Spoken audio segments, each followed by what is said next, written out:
Hello, this is Dr. Paul Cottrell, and we're going to be going over the influenza issue with cows. So they contracted avian flu. This has been in the news for about 6 days. And actually, this issue goes back more than a year. So, I'll give you my perspective on it. We have the incident with the car at the gate at the FBI field office. And then we have the Damascus bombing that took place. So let's start with the avian flu. But before we go to that, please make sure that you subscribe to all my channels. I have 3 channels on YouTube.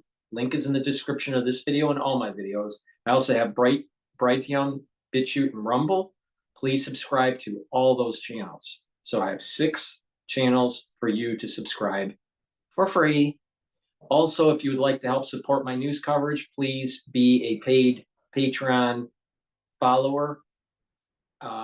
Link is in the description of this video and all my videos. And you can also donate through Stripe, PayPal, or Buy Me a Coffee. And you can do that through the links that are on my website. It's the-studio-reykjavik.com on the homepage at the very bottom. With that said, let's begin. America testing positive for the bird flu. The Department of Agriculture confirms herds in Texas, Kansas, also Michigan have the virus. There are also presumptive positive tests in herds in New Mexico, also Idaho. Right now, there's no risk to humans unless you work directly with an infected animal. Stephanie Haynes has more for us this morning. Stephanie, I keep thinking about all the people buying dairy this week for the breakfast or March Madness watch parties. What does this mean for humans, consumers? Yeah, well, for consumers, in terms of your health, the risk is really low, and I'll get to that in a second. But the USDA says that this illness originates from migratory birds, and right now they are actually looking into whether it can spread from cattle to cattle, specifically in Michigan, instead of just coming into contact with those migratory birds. And we just learned that also a domestic goat in Minnesota has also tested positive for this illness. And that's the first time that's ever been in a domestic livestock, according to North Dakota State University. This illness is called highly pathogenic avian influenza. It's been found in wild birds such as pigeons, blackbirds, grackle. The illness has historically been discovered in poultry flocks, some mammals, and even goats, as I said before, according to the USDA, and they were likely infected, Marky, by consuming or coming into contact with these infected birds. And while the flu is fatal among certain poultry flocks, USDA says certain cattle that have been quarantined, kept away from others and have recovered is a good sign. So they are not dying from this quite. So keep in mind when they say pathogenic, highly pathogenic, influenza, right, or avian flu, right? This is within the avian species, all right? And there are people out there that will spin that and make it seem as though it's pathogenic, highly pathogenic within mammals and then within humans. It's not, all right? Let me be very clear here, all right? It's H5N1, it's H5N1, all right? And what you have to think here is that it's within the bird population where most of the problem is. Now, if species eat these birds that are infected or are in contact with these birds that are infected, they may get avian flu, this H5N1, all right? But it doesn't spread too fast within the herd, within the cattle herd, all right? If at all, all right? So the R naught value within the herd, once a mammal gets avian flu, all right, that R naught value is either 0 or very low, like 0.1 or 0.2, all right? maybe 0.3, right? So this for it to it would stay in the herd very quickly, and it's not um, uh, as lethal within the herd population as it is in the avian population. All right, for the cattle. Now, I don't know about the goats, this is new. Now, why is it in different states? Because the birds fly, and we're going into the spring season. So you're going to see this more often now because the cattle and the herds are out in the field. So, and if you roll back to about a year ago, we had incidences where cattle was contracting avian flu. Now, what's different with this story is that one of the cattle ranchers or the dairy ranchers contracted this from the cow. But again, there is no pathogenic spread shown with humans. So this is a kind of like a nothing burger. But we're going to hear people saying that it is something, really catastrophic. It's not. If it was H7N9, my tune would be totally different. This is H5N1. It doesn't seem to be related to a hybrid with beta corona. And so it's not the fourth cocktail. All right. This seems to be zoonotic. All right. Not every pathogenic situation that happens with microbes is nefarious, and that there are situations where you'll have a zoonotic situation. The crisis that we had in 2020 was not. That had the hands of man in it. And I've gone through hundreds of videos and over 1,000 hours explaining that. All right. In addition,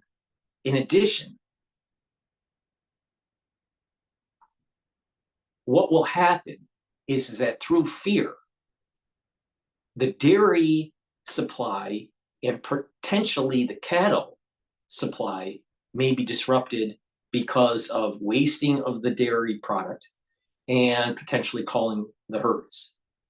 Now, there's no evidence that needs to happen. All right.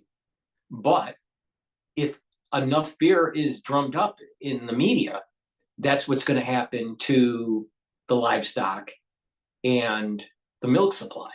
So we might, in the short term, see prices go up for meat and dairy products, especially in milk. So that's a negative externality that's coming from this story. But my take on this, and believe me, I know the subject matter pretty well.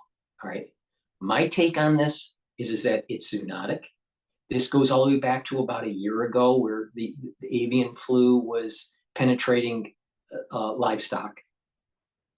All right, cattle, and that it's spread because of migratory birds to different states, and it's not. This would be expected during. You're getting into a better weather season now. We're getting into the spring, right?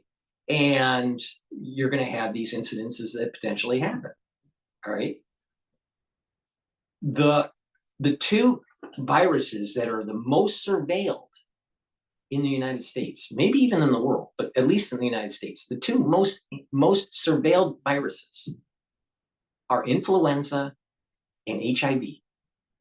So it's so easy that once you get a sample and you start sequencing it and you compare, where are the mutations, you would know very quickly what, if this could be problematic or not.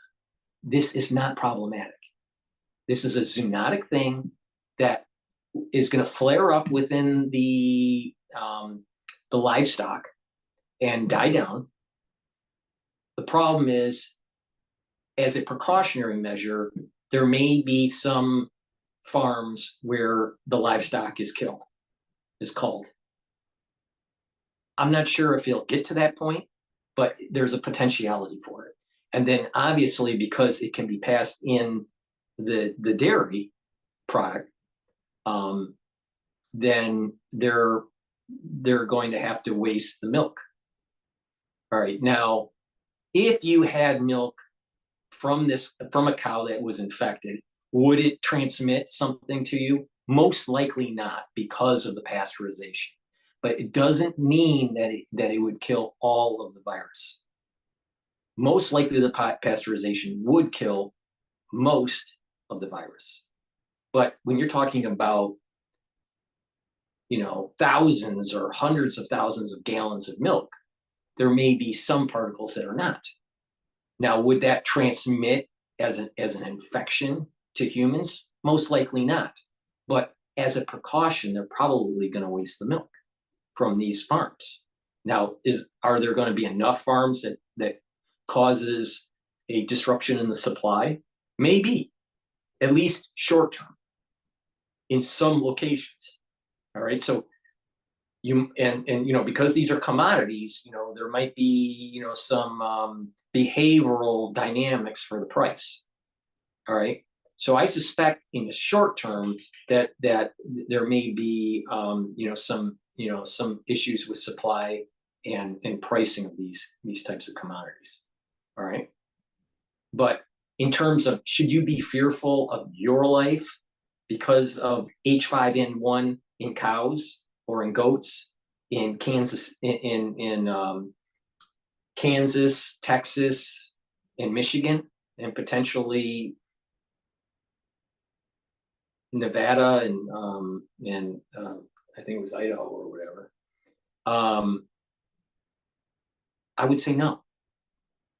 This is a zoonotic thing where there's a little bit of a jump between avian, H5N1, to cattle, and potentially even goats, and that there was at least one rancher that contracted, or I think they call them panhandlers in the dairy industry, that contracted H5N1. There's no evidence that this version of H5N1 is spreading from human to human to human to human. All right, so don't get nervous about this. If you start hearing the news about H7N9, then I would be a little bit more worried about it. All right, but this version of H5N1, no. This is a zoonotic thing. It wasn't done on purpose by some sort of, through some sort of bioweapon. This is zoonotic, and this is going to die out. It's not going to, you're going to hear it in the news. People are going to get scared because you're going to hear a lot of people saying stuff that they don't understand. But this situation is zoonotic, not a nefarious situation. All right? So keep this in mind.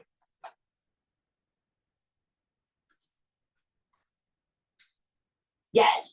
In the meantime, officials are working with local ranchers, farmers, veterinarians to identify and remove the sick cows from the areas where they are. For humans, USDA says there's no concern about the safety of our milk supply because products are pasteurized before they reach the commercial market space. And of course, the FDA has long said that humans should not consume raw milk because of all the potential health hazards with it. This is not a food safety issue in the slightest. Those cows usually are not put into the bulk tank for sale into the food supply. That milk is diverted. Even if it does end up into the bulk tank, the food supply milk, all the milk in grocery stores is pasteurized. True. But in terms of volume, it's not necessarily true that you kill all the virus. All right?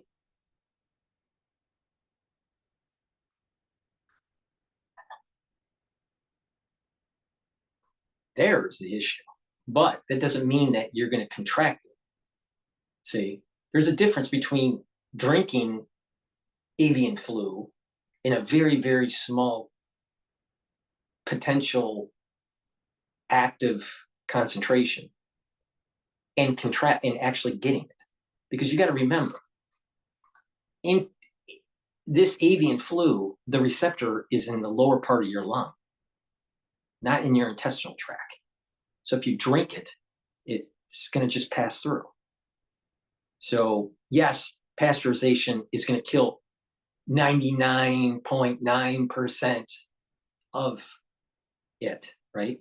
But because you're doing it in batches, large batches, it's very possible that something is not killed. All right.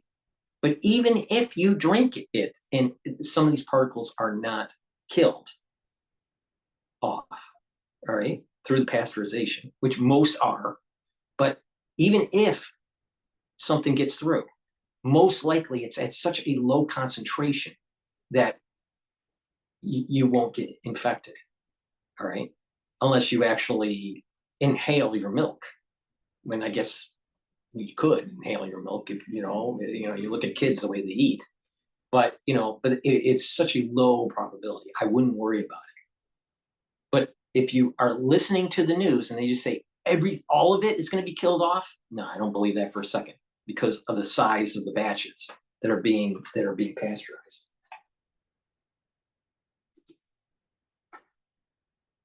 Thing USDA says is that milk prices shouldn't be impacted either, and it's too early to tell if the milk supply in general has been affected by this flu.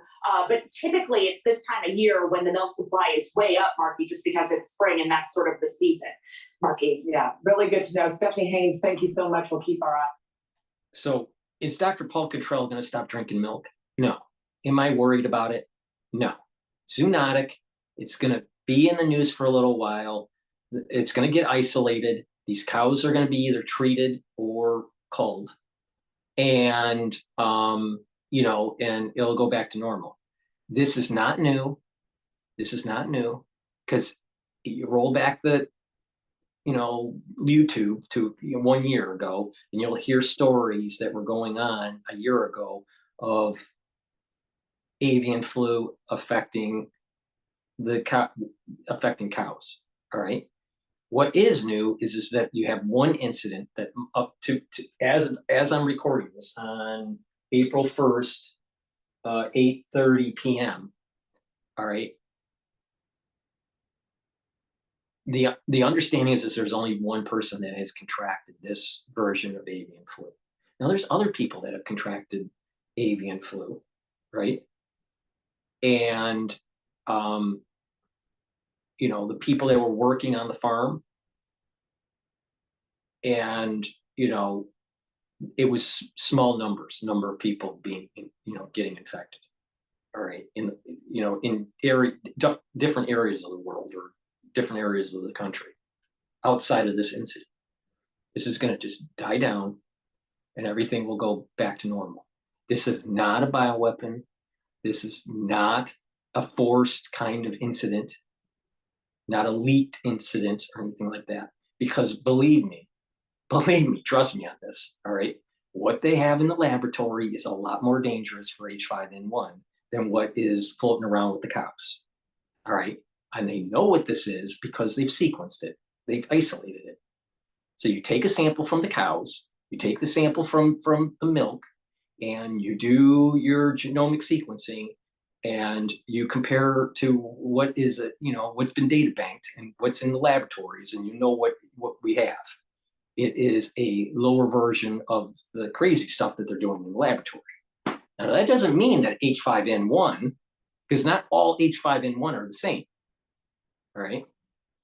There are dangerous H5N1s in the laboratory, but this particular incident is a zoonotic incident. And this is the reason why the truthers need to be careful. And people that are covering this subject matter need to be careful. All right. Not all dots connect. Not all incidences are nefarious. Some are just random things that happen in nature, like this one. Okay. Now, that doesn't mean that another H5N1 incident several months from now, 2 weeks from now, that's more virulent, isn't released. It might be, but this incident is not. And that's what's important to keep in mind. Be careful, just stick with the facts, and we'll be able to navigate through this. I personally think that there will be some sort of negative perturbation to the price of milk in local areas, probably in, some areas of Texas, some areas of Michigan, some areas in Kansas. All right. But I don't think this is going to be a major disruption in the United States. All right. And there's probably going to be isolation and perhaps even culling of some cattle. This seems to be isolated incidences within certain farms. But keep in mind, you have birds flying around the United States and, with close proximity on a regular basis with cattle or livestock, you're going to have these kinds of incidences. This is not the first time this has happened, nor will it be the last time it happens. It is a natural phenomenon. All right. It is not something that is nefarious. Now, natural phenomena can emerge slowly to something really bad, but there is no indication that you're going to have some sort of highly pathogenicity within human to humans with H5N1 with this particular strain. So just for the ones that are paying attention to this story, just be discerning. It's not something to worry about. If I tell you to start worrying about something, you start worrying about it. All right. I play it pretty in the middle. There's too many people out there that everything is some sort of done by some nefarious actor or some nefarious group of people or whatever. That's not the case with this.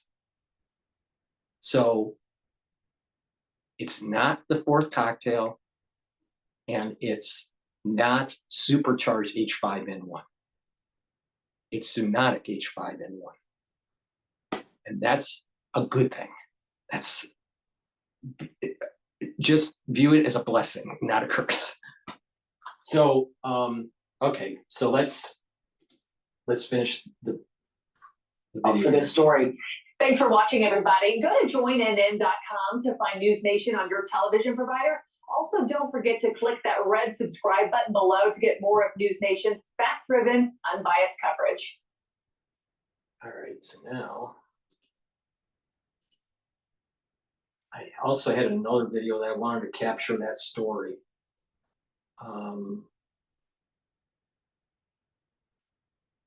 This one right here. Spell number 1. Your word is loewe. It sounds French. Is it French? It's not French. Are you hitting on me? No one. The U.S. Department of Agriculture has confirmed the mystery disease is bird flu.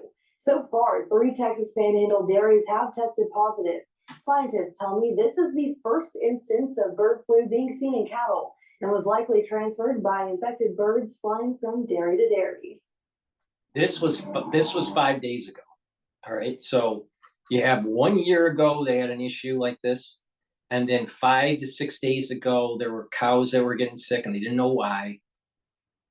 They find out, right? They do some testing and they find out they have H5N1.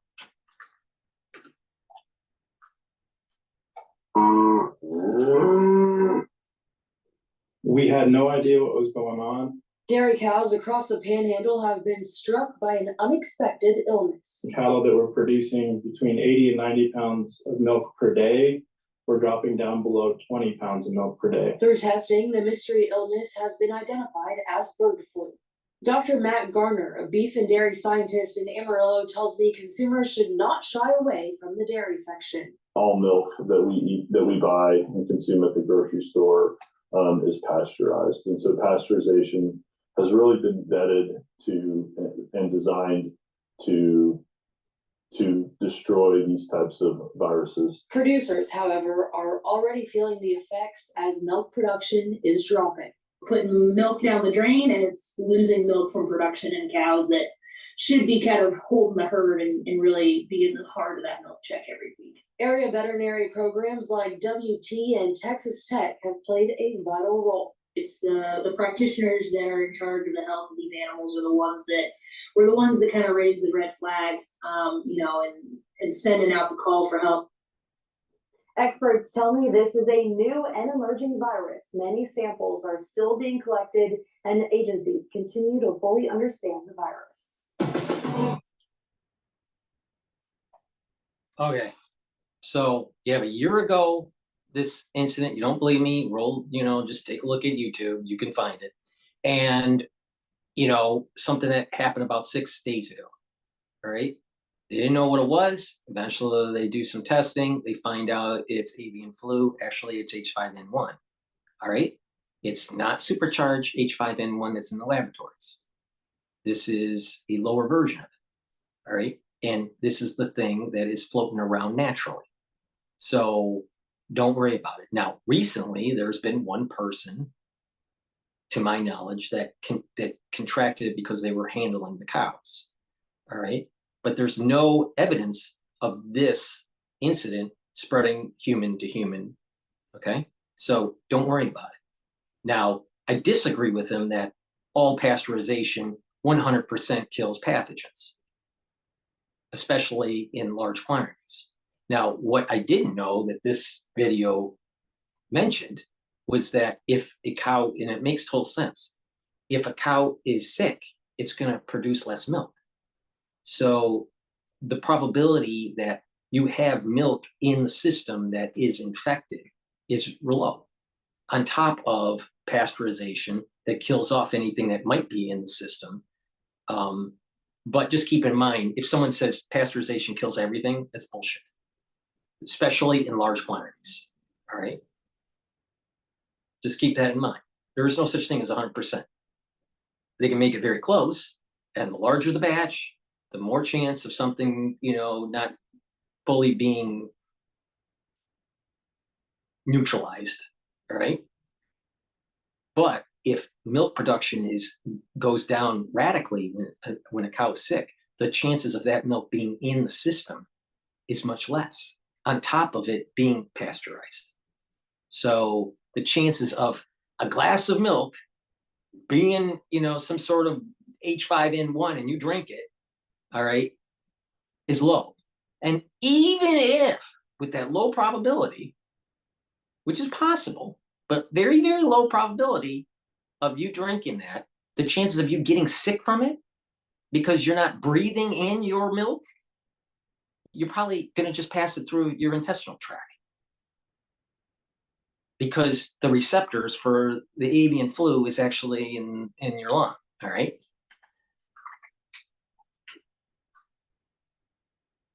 All right, so we handled avian flu, this version of H5N1, don't worry about it. It is not the fourth cocktail, all right? Not.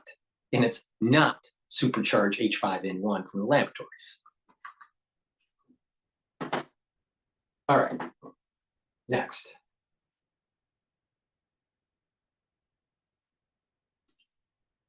Now what we're going to do is we're going to go over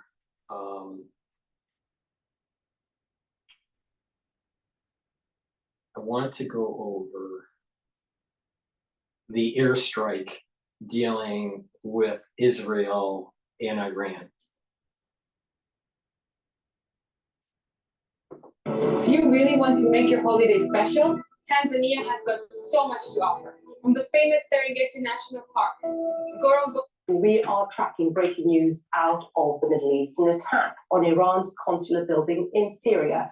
Iran's ambassador was not hurt, but he told reporters in Damascus at least 5 people were killed and blamed Israeli warplanes for the strike. Now, CNN cannot independently verify those claims. Our Nick Robertson, though, is here and is following all the breaking news story on this. And Nick, this is a significant target. What more are you learning about this attack? Well, the ambassador says he was an eyewitness to it because the embassy is right next to the consular building. The consular building destroyed. He says at least 5 people were killed. One of them, according to Iranian state media, was Brigadier General Mohammad Reza Zahidi, who is a very, very senior IRGC top military commander. He's commanded the IRGC Army ground forces before, air forces before, and it is believed at this time that he is the most senior IRGC figure to be killed since the Quds Force commander Qasem Soleimani was killed by the United States in a drone strike early 2020. Take that with the fact that this was a diplomatic building that was hit. That hasn't happened before. Now, the ambassador, Syrian media, Iranian media are blaming Israel, typically in these situations, because there have been situations like this before, where Israel has been blamed and has actually accepted responsibility for some strikes against Iranian targets inside of Syria. Typically, the Israeli government at the moment is saying that we don't comment on what foreign media say, the Iranians and the Syrian media. So this is a sort of a statement that we can expect Israel to give, but the indications are that this would be a target of high value to Israel. And the ambassador said that it was, as you mentioned, Israeli fighter jet F-35 that fired those 6 missiles. I mean, broaden this out then. If it is Israel, and we don't know at this stage, if it is Israel, the implications here for a region that already is, on the edge, what will this mean? How will Iran, how will Iran react to this? To set the scene from Israel's side for a moment, they've been talking about the northern border, their northern border, the southern border of Lebanon, as being a place that needs a diplomatic solution in their tensions with Hezbollah that's a proxy of Iran. And they've been saying that window of opportunity has been closing. And they've been saying that the window of opportunity is going to be closing soon. And the discussion has been about mid-April. So Israel at the moment is really on the front foot in terms of wanting to have powerful strikes against Hezbollah. If they are responsible for this strike on such a significant Iranian target, and the ambassador said that there would be a decisive response, the Iranian Foreign Ministry spokesman, according to Iranian media, is saying that they have a right to take a response. The Iranian foreign minister is saying the international community should do something. This potentially stokes up the tensions between Iran and Israel. And in that context, this is why you come to my channel, to get a different perspective. I said, once this thing was starting, once October 7th happened, that Israel is going to need to knock out Hamas, Hezbollah, and Iran. Now, we know that Iran funds Hezbollah, Hamas, and the Houthis. All right. The only leader in Israel that is willing to go toe-to-toe with Iran is Netanyahu. If Netanyahu is pushed out of office through some sort of electoral process, then what will happen is that the window of opportunity for stability and ending the never-ending terrorism that's in the Middle East, that window of opportunity will diminish radically. And there probably won't be a leader with, no matter if you like Netanyahu or not, he's probably the only leader in the last probably 15 years, maybe 20 years, where has the balls to actually go toe-to-toe with Iran. All right?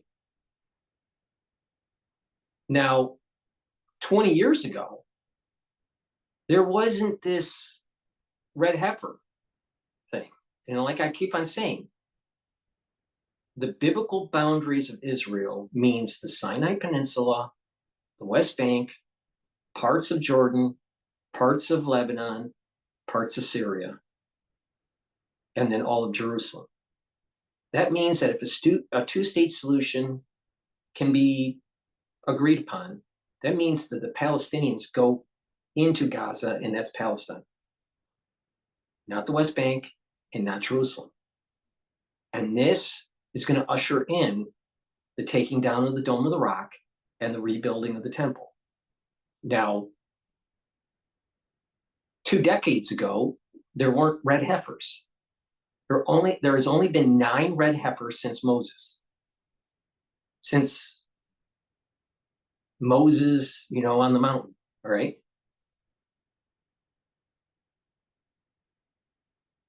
There are now 3 red heifers. Now, they have to be sacrificed soon. Because if there's 2 hairs, more than 2 hairs that aren't red, then the red heifers are no longer kosher for slaughter. And you lose the chance of the ash from the burning of the red heifer to be used to purify the Jewish people and to help to purify some of the items that go into the temple. All right. So Israel is going to have to, the Jewish people are going to have to sacrifice these 3 animals soon before they are no longer valid for sacrifice. Now, do you think that the Jewish people, do you really think that Israel is gonna say, okay, well, let's look at the geopolitical environment, and maybe 2,000-3,000 years from now, because you got to remember, a red heifer hasn't been around since the fall of the temple. All right, so let's for the last 2,000 years or whatever, we haven't had a red heifer, and that's been kosher enough throughout its whole observational period to sacrifice. Do you think they're going to take that risk and not do it and wait another 2,000 years? I mean, come on. But when this is happening, when this does happen, it will happen as long as those animals stay kosher. It has to happen this year. Now, I'm not sure when they were born. It seems to me that they have to happen before Rosh Hashanah. All right, Rosh Hashanah is in October, beginning of October. I think it's like October 3rd or 3rd, I think it is, in Israel. So there's 2 days, and outside of Israel, it's 1 day in Israel. So I think it's October 3rd. So I think it has to happen before then. Now, I think it also depends on when they were born. And there's 3 of them, and they probably weren't all born at the same time. So there may be some that have to be sacrificed before, without knowing the dates of when they were born. Maybe 1 or 2 are sacrificed before Rosh Hashanah, and then, maybe the last one is sacrificed after Rosh Hashanah. I don't know, depending on when they were born. Now, people were saying, oh, it was definitely going to be sacrificed like immediately because, there's a Jewish tradition during the Sabbath, last Sabbath, that you read a certain section of the Torah that talks about the red heifer. It's actually Numbers, the 19th chapter, verse 1. All right. We're in Leviticus in the reading of the Torah. So we're not at Numbers, but there are certain periods of time where on the Sabbath, you read certain sections. So you read your normal section of the Torah, which was Leviticus the Parsha was in Leviticus. So you read that, and then there's what is called a mafter. And that mafter was this one section of that dealt with the red heifer, all right, which is done every year, all right. You read about it, and all right, and then there's the chapter 19 of Numbers, 19 verse 1, all right. So go to your Bible and go read it, all right. That was read last Shabbos, all right, last Saturday. It will be reread once that parsha in Numbers aligns to the Sabbath. All right. I don't know how many, it's probably 2 months away or whatever. Okay. Maybe a little bit more. But there was a Mafta reading, and that was that time in the period before Passover where this section is read. A lot of people are saying, oh, it was going to be sacrificed then. Didn't happen. All right. So there's a period of time, there's some logic to say that it has to be done before Passover. All right, Passover starts on the 22nd of this year, of April. All right, and where did I say Jacob's strength is in April? So if Kabbalistically you want to align with Jacob's strength, you need to sacrifice soon. And it makes sense to do it before Passover. Why? Because there is a tradition that Elijah is supposed to come back and inform the population that the Messianic age is coming. All right. Now, I did a very broad brush of that. There's a lot of nuance to this whole Elijah thing. But so it kind of makes sense to do it right before Passover because of the strength of Jacob with the soul root. There's another line of thought that you do it when Jacob is less strong. So by doing the sacrifice, it's weakening the strength of Esau. Both interpretations might be right. All right. So if the latter interpretation, then that would mean that it has to be done just before Rosh Hashanah. All right, Rosh Hashanah is October 3rd. October is when the strength of Esau is at its zenith.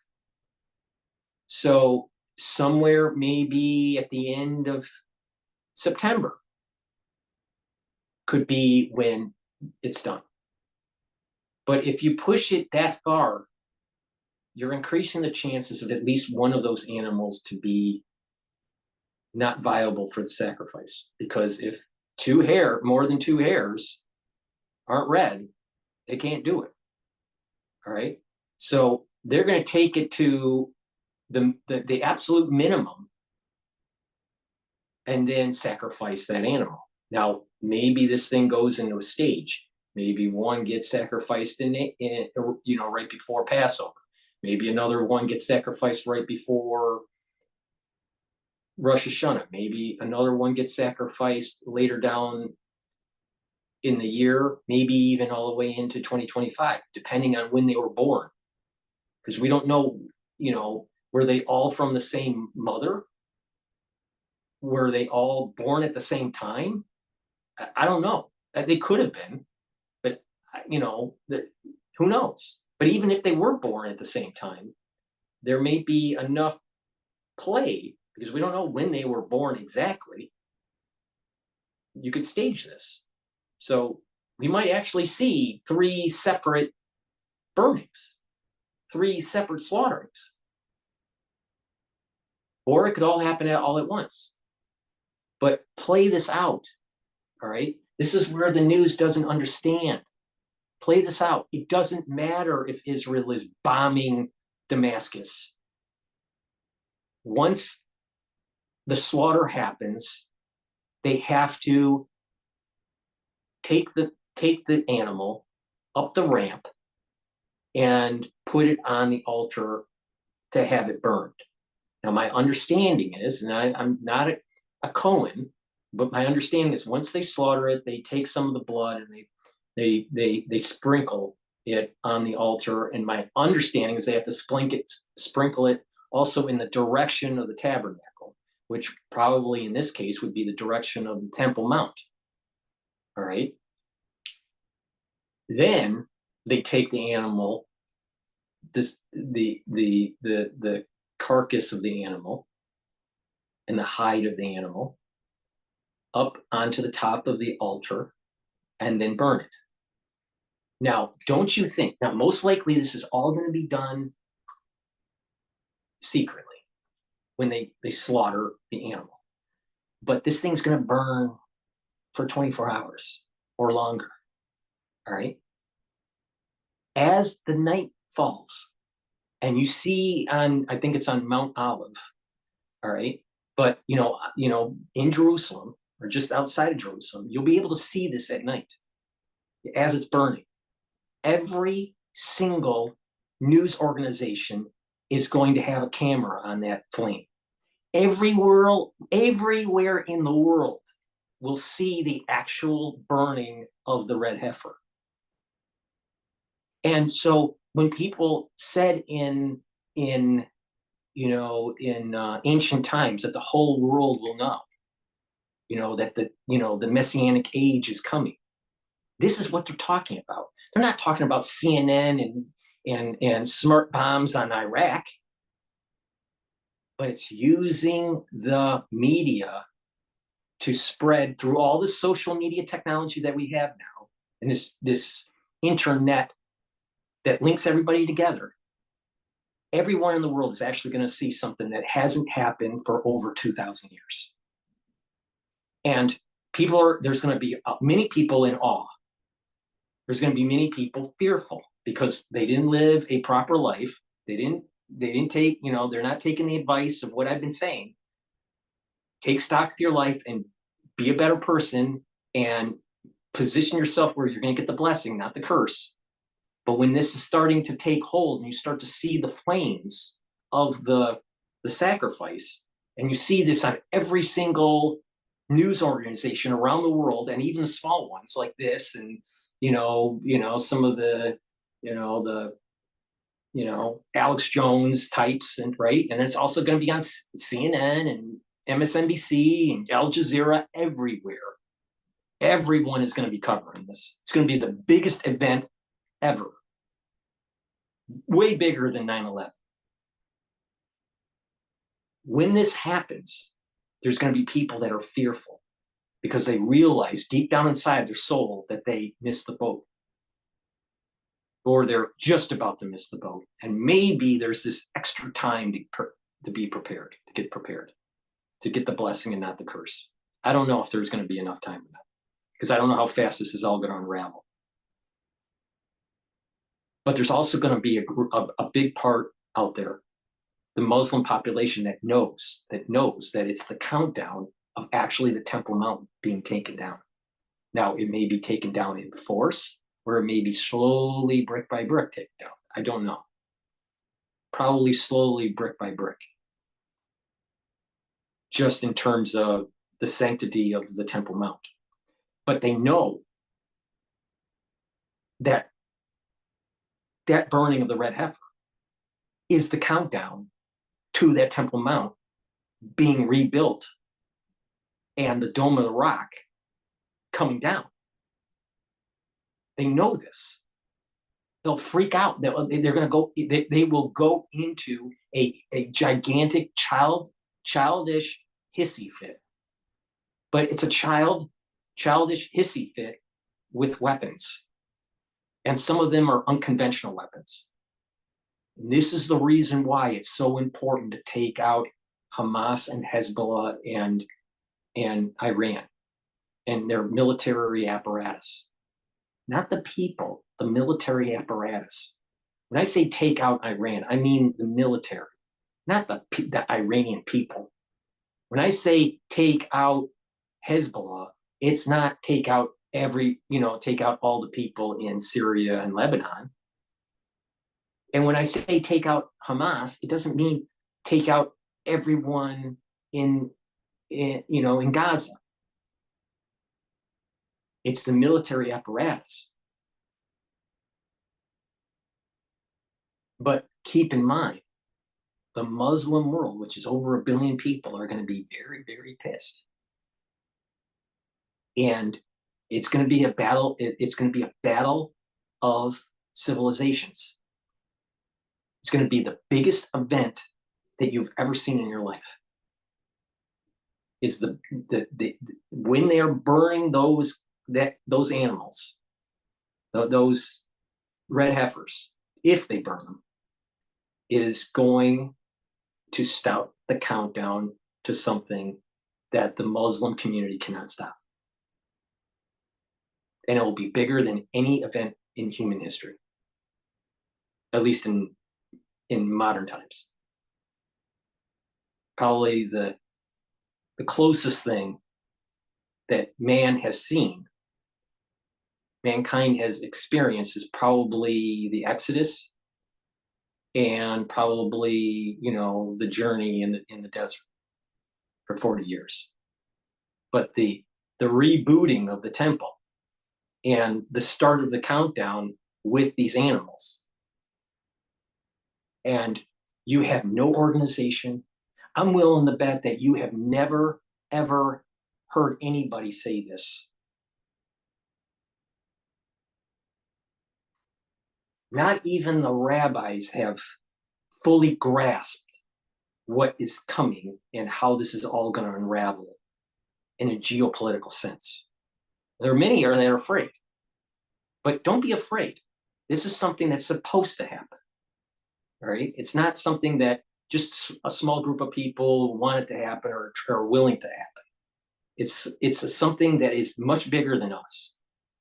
And it really doesn't matter if you don't want it or if you do want it. It is totally irrelevant what you think or what I think, what anybody thinks. This is something that is going to happen no matter what.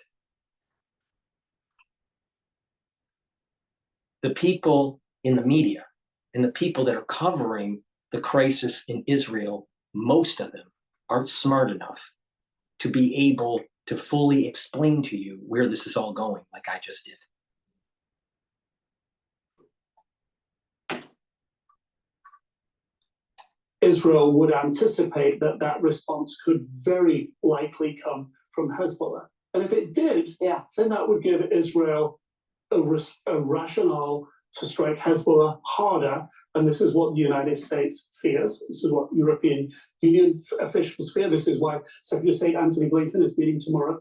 That's why you have to knock out Hamas and Hezbollah and Iran's capability.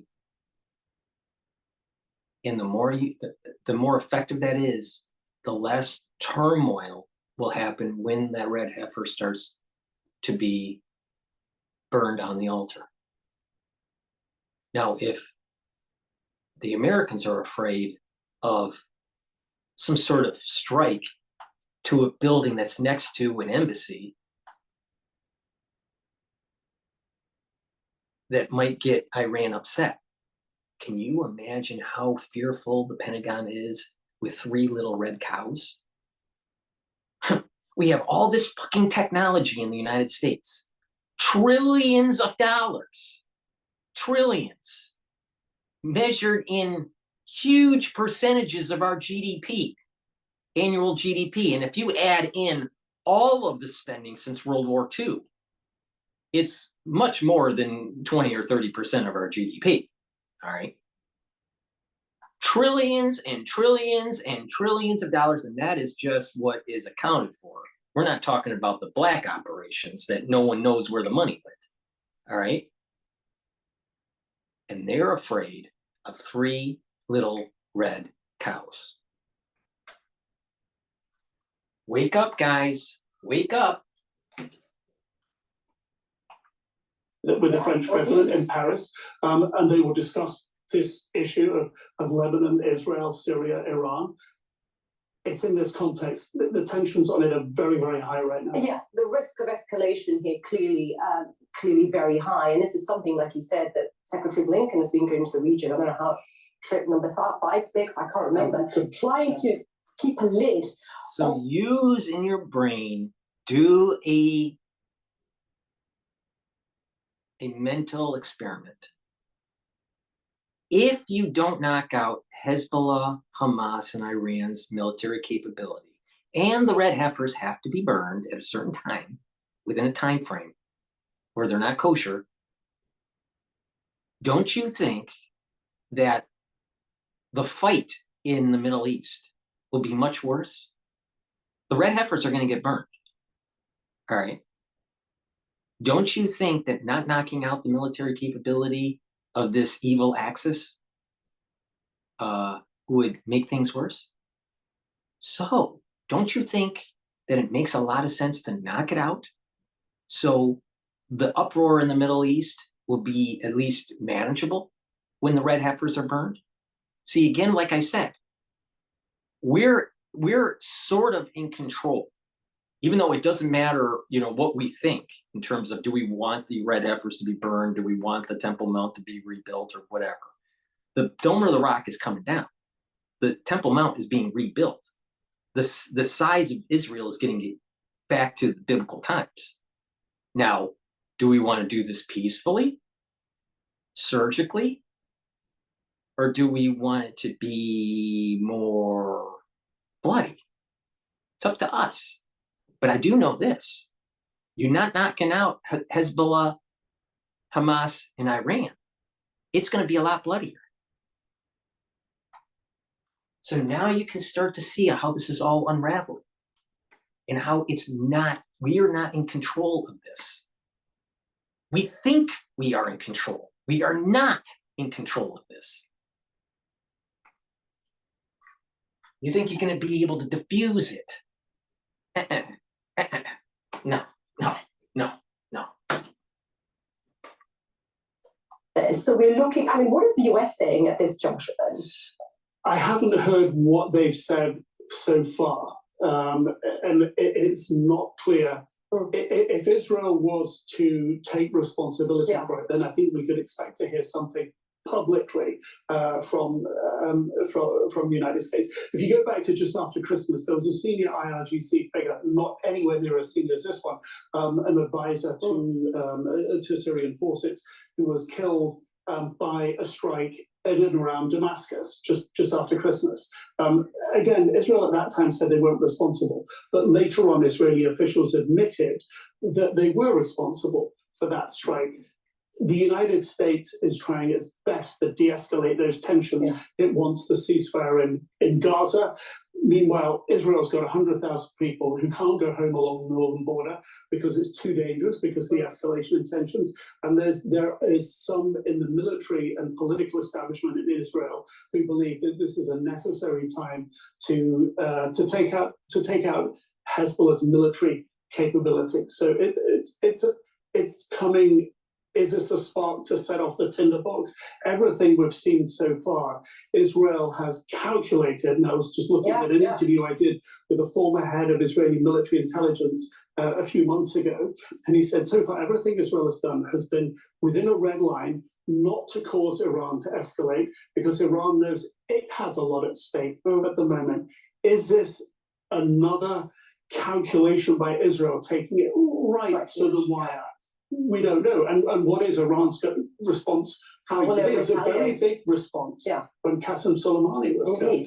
Let's start with a conversation about the breaking news. We led the hour with the apparent strike Not sure on why the Iranian CNN consulate building in edited Damascus, like Syria. The Iranian ambassador pointing the finger at Israel. Israel says it doesn't comment on foreign media reports. What do you make of the attack and the likelihood that this was potentially the IDF? Well, it seems that's...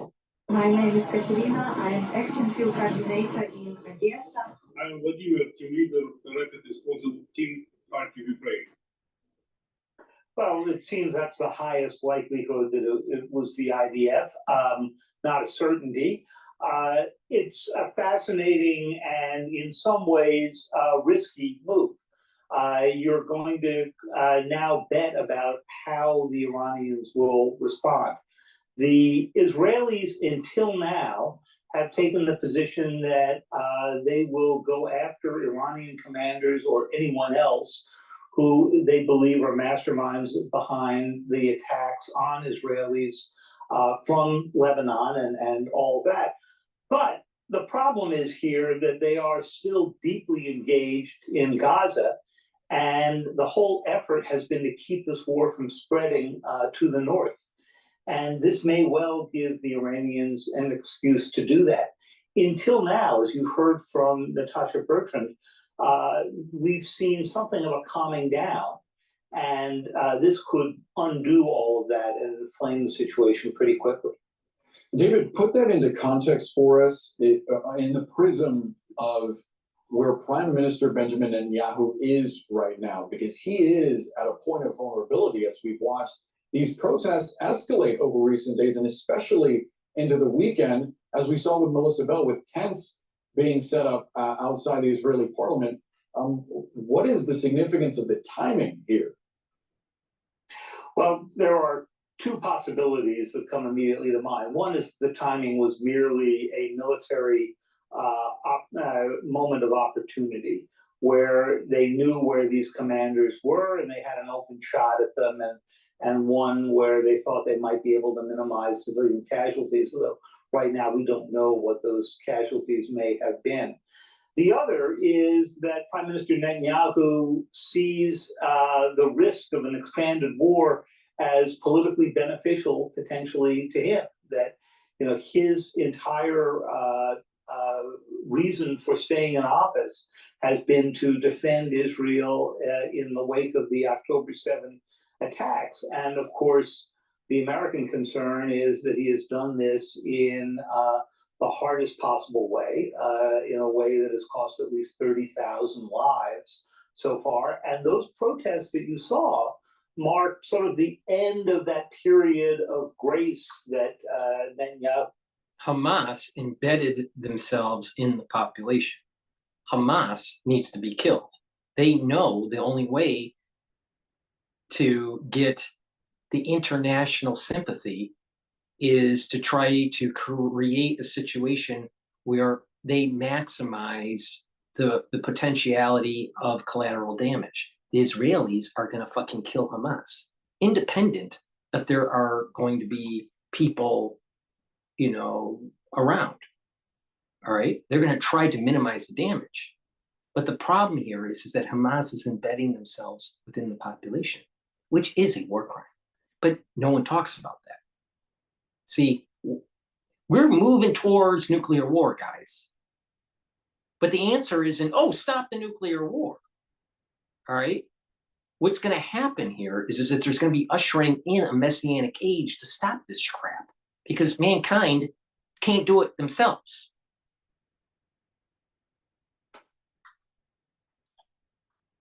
Stupid. These people, all of these international experts or journalists that are covering this on a daily basis, they're all fucking idiots. They're all fucking idiots.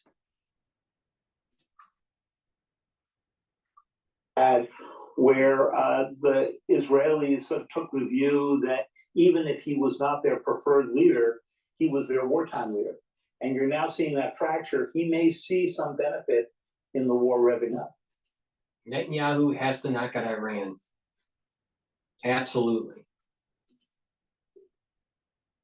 All right, let's see here. Now, all right, so we have that. Now I want to play Al Jazeera on this issue. That was CNN. Imagine rising above the clouds to the edge of space, looking down on Earth in the comfort of a luxury space balloon. Sounds like a sci-fi movie, right? It's not. This ambitious company is... We begin with a rapidly developing story out of Syria. Iranian state media is reporting that an Israeli airstrike has targeted the Iranian embassy compound in Damascus. Several diplomats were reportedly killed in the attack. Reuters news agency says a senior commander of the Iranian Revolutionary Guard Corps, Mohammad Reza Zahebi, is among the dead. Let's bring in our correspondent, Zaina Hoda. She's joining us live from Beirut, and this has just happened in the last few hours, Zaina. But what are you hearing? What more are you hearing about the attack and any reaction to it?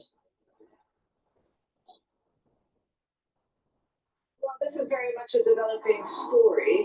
Like you mentioned, Syrian state television, as well as Iranian media, are reporting that the Iranian consulate was the target of an apparent Israeli strike in the heart of Damascus. Videos from the Syrian capital show a building right next to the consulate completely destroyed. And you do see as well an Iranian flag. So this in itself is very significant and could have serious implications, targeting a diplomatic mission which is supposed to be protected under international law.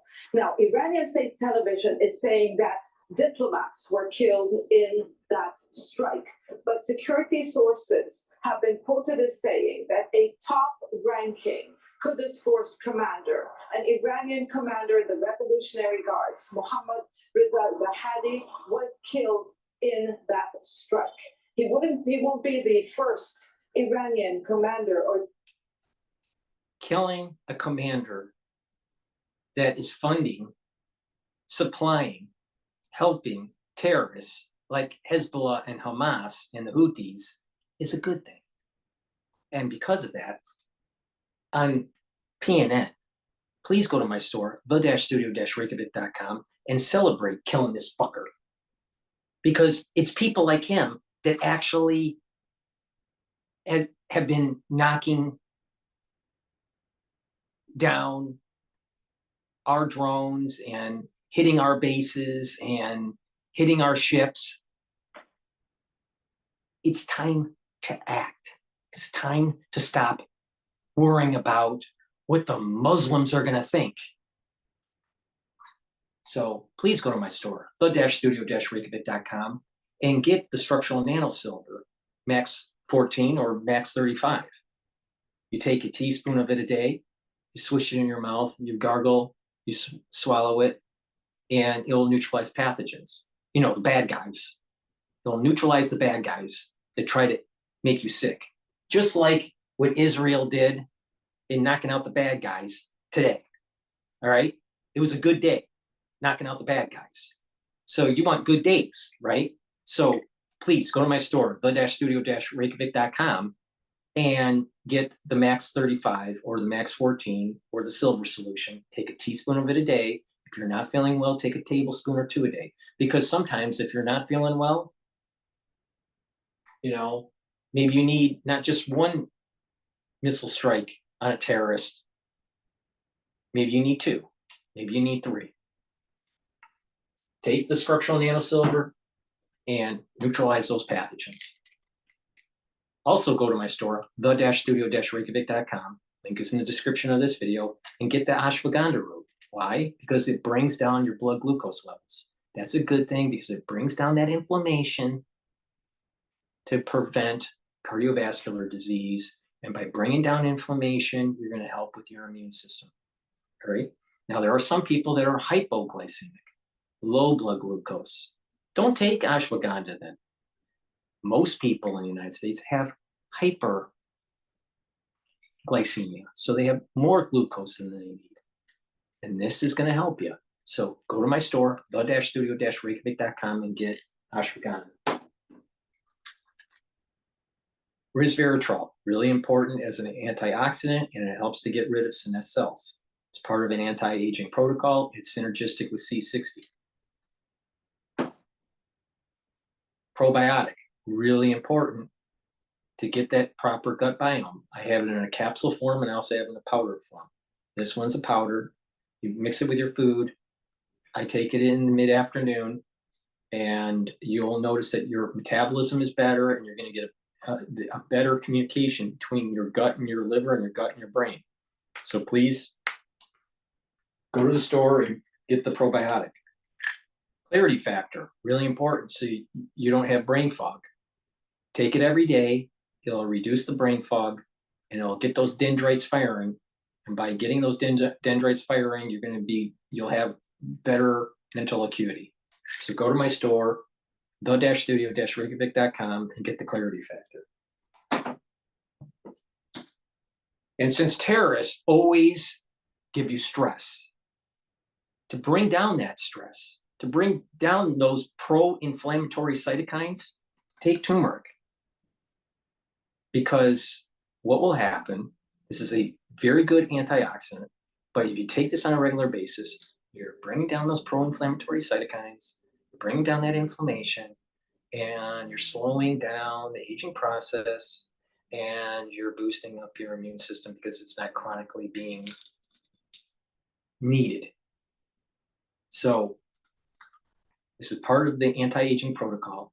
What's in the core of the anti-aging protocol? Structural nanosilver liquid like max 35 or max 14. The second part is taking ashwagandha with turmeric, which will bring down that inflammation, and then C60, which is a very strong antioxidant, which I'll talk about later. Let's go back to Al Jazeera, because Al Jazeera will increase your pro-inflammatory cytokines. So make sure you go to my store and take turmeric to bring down those pro-inflammatory cytokines before you watch Al Jazeera.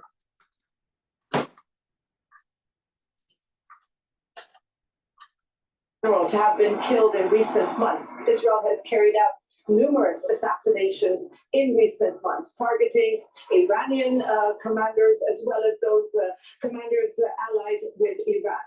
But no doubt the location, the fact that the Syrian state media and Iranian media are saying that a diplomatic mission was targeted, there is still no reaction really there's still no confirmation, if you like, from Iran on whether or not Mohammad Reza Zahedi was killed. But this is definitely another blow for Iran in recent months.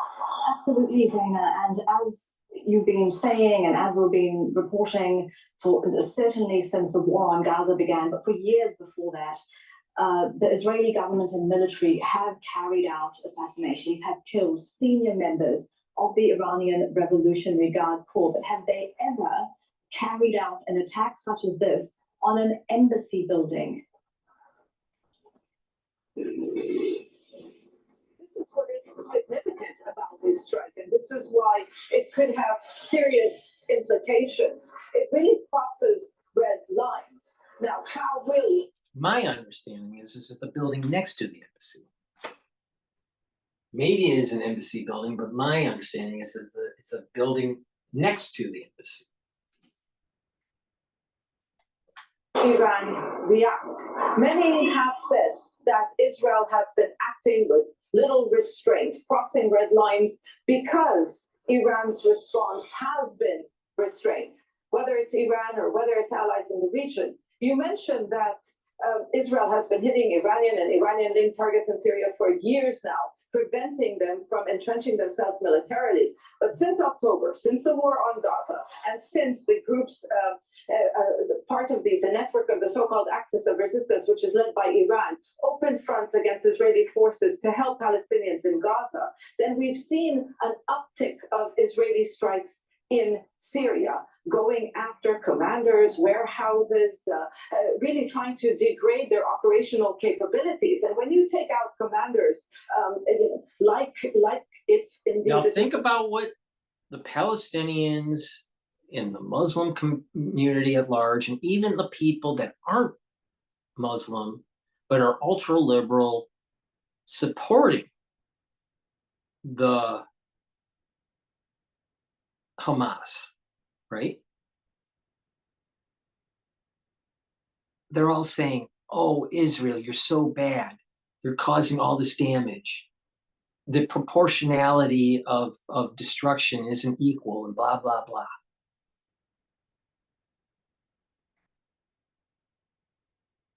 Hamas, Hezbollah, and Iran took a gamble, and they lost the poker game. And now what they want is people to feel sorry for them because they took a risk and they lost. And they're shocked that they're getting their ass kicked. And they're going to continue to get their ass kicked until the job is done. Now just keep that in mind, ultra-liberal, that you're supporting Hamas, or you're supporting this concept that, the Palestinians are all lily white and that the Israelis are wrong on this. It doesn't matter what the Jews think, and it doesn't matter what the Muslims think. It doesn't even matter what the conservative neocons think in the United States, or even the ultra-liberals. The Temple Mount is being rebuilt. We don't have a say in this. The only thing is it going to be bloody or is it going to be under a peaceful transition? That's what's in our power. But it's going to happen anyways. And so the crybabies, Hamas, took a gamble, and now they lost everything, and they're hoping that the international community will come in and save them. And the international community should not come back and save them, because they made this happen. Now, would you take a bet? You know, can you go to Las Vegas, bet your farm at the poker table, and you lose everything, and then you start pounding the table and crying and all this stuff, and knocking down things and breaking stuff in the casino? You think the casino manager should say, okay, we'll give you everything back? You took a chance and you lost it, but that's not your fault. They should have never played the game they played on October 7th.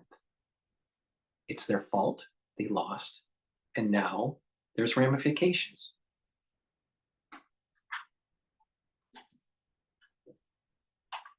Mohammed Reza Zahadi, then what you're doing is you're taking out liaison officers, the people who link all these groups together.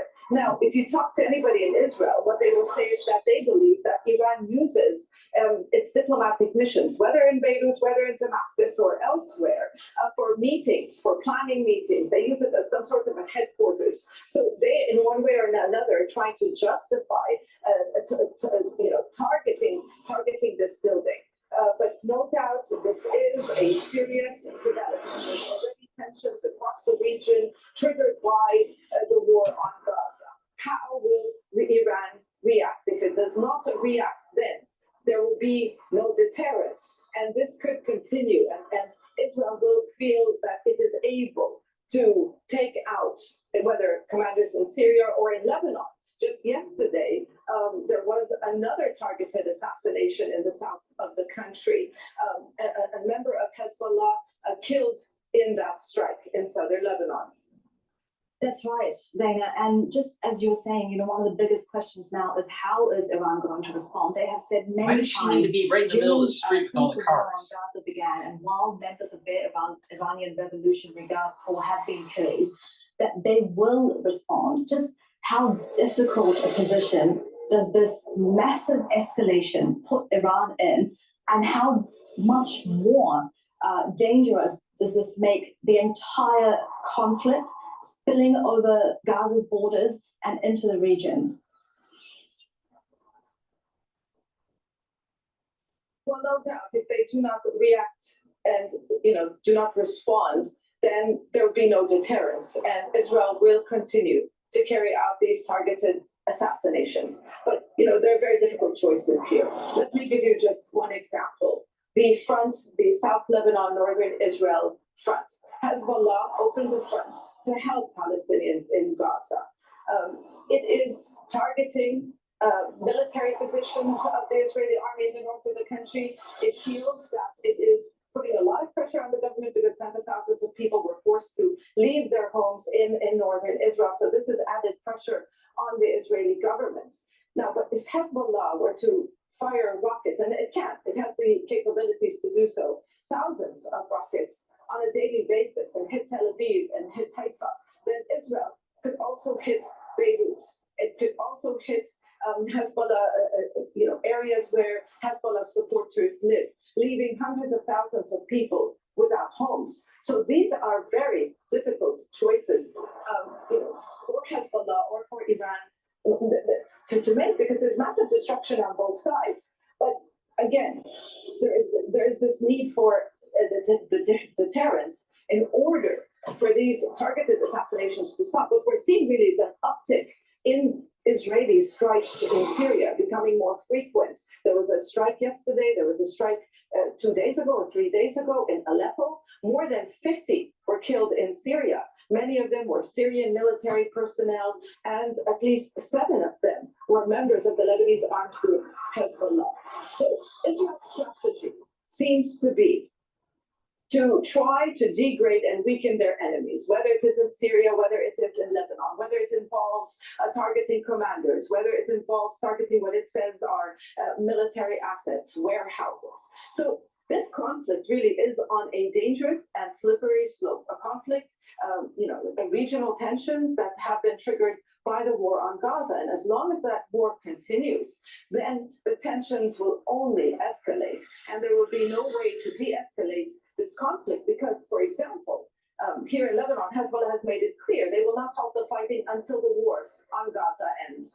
Zaina, thank you very much for that. That's our correspondent Zaina Hodder joining us live from Beirut with what we know so far. And we're joined now by Ali Vaiz, he's director. When Barbara switched to TurboTax, I broke 4 generations of family tradition with 5 little words. Ma, I want to make perfume. And we're joined now by Ali Vaiz, he's director of the Iran project at the International Crisis Group, and he's joining us live from Washington, D.C. Thank you very much for your time. From what we know so far, what you're hearing so far, what do you make of this attack on a building in the Iranian embassy compound of the Syrian capital, Damascus? Well, it is possible that this was a response to an attack yesterday on a Israeli naval facility in the city of Eilat by potentially Iranian-backed Iraqi Shia militias. But even if that was the case, this seems to be a disproportionate response because targeting a diplomatic facility is akin to targeting another country on its own soil. And having killed senior commanders there, as well as Iranian diplomats, it seems to be a major provocation. Yeah, that's exactly what I was going to say when you mentioned the naval facility in Eilat. It's time to take it to Iran.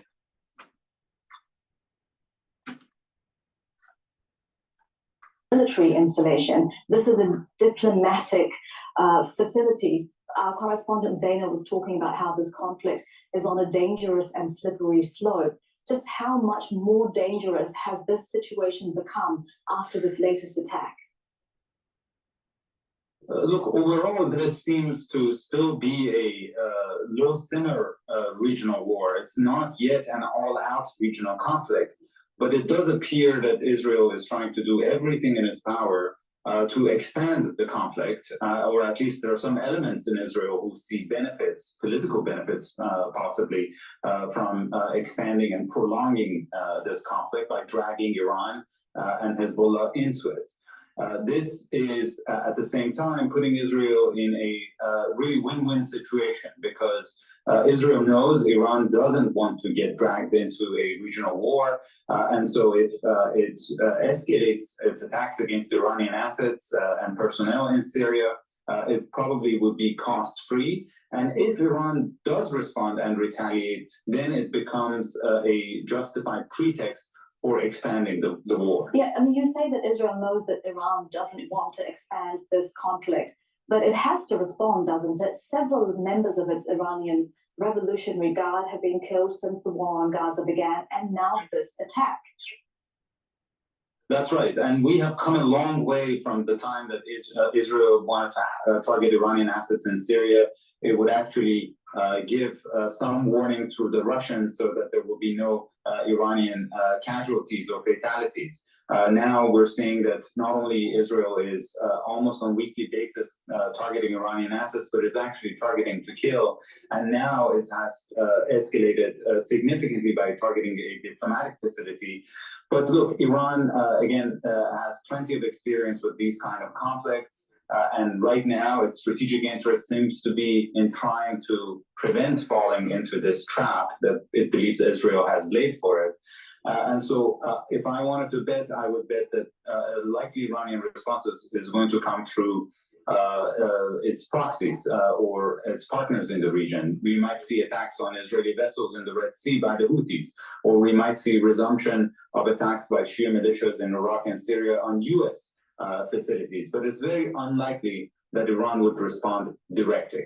You said that in the past that Israel would give warnings, through Russia before carrying out such attacks.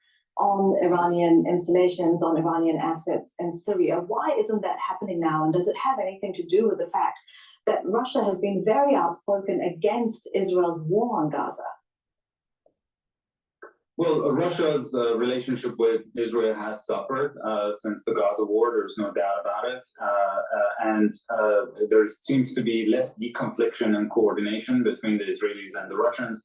But this has more to do with Israel's own interest in trying to use the fog of war in Gaza to weaken Iran and its allies in the region as well. But also, again, this seems to be that the gloves are off right now because Israel believes that in any scenario, whether Iran responds or doesn't respond, Israel stands to gain.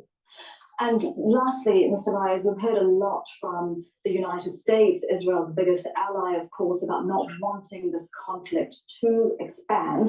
Do you see the United States responding to this latest attack in any way? Look, the U.S. Position is that if Israel provokes a war with Hezbollah or with Iran, it's on its own. But if Iran and Hezbollah would target Israel in an unprovoked manner, then the U.S. will come into the conflict to support Israel. The question right now is whether this line has been crossed through the recent attack, which again, as I said, constitutes a major provocation. That's Ali Vyas of the International Crisis Group. Thank you for your time. All right, now what we're going to do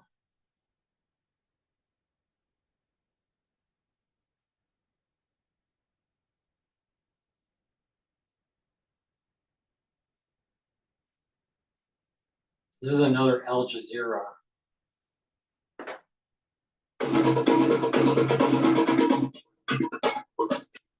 Millions of content creators across the globe.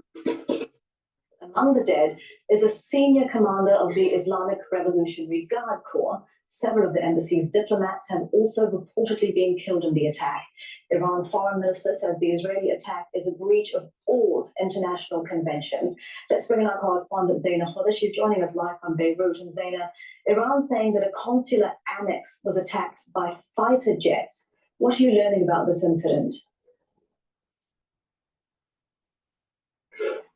Well, no doubt this is a major escalation in regional tensions.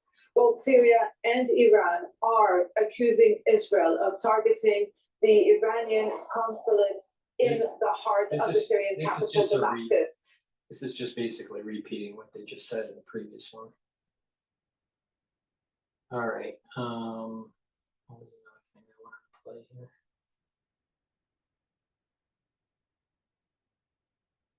This is dealing with protests in Jerusalem, dealing with Netanyahu to resign.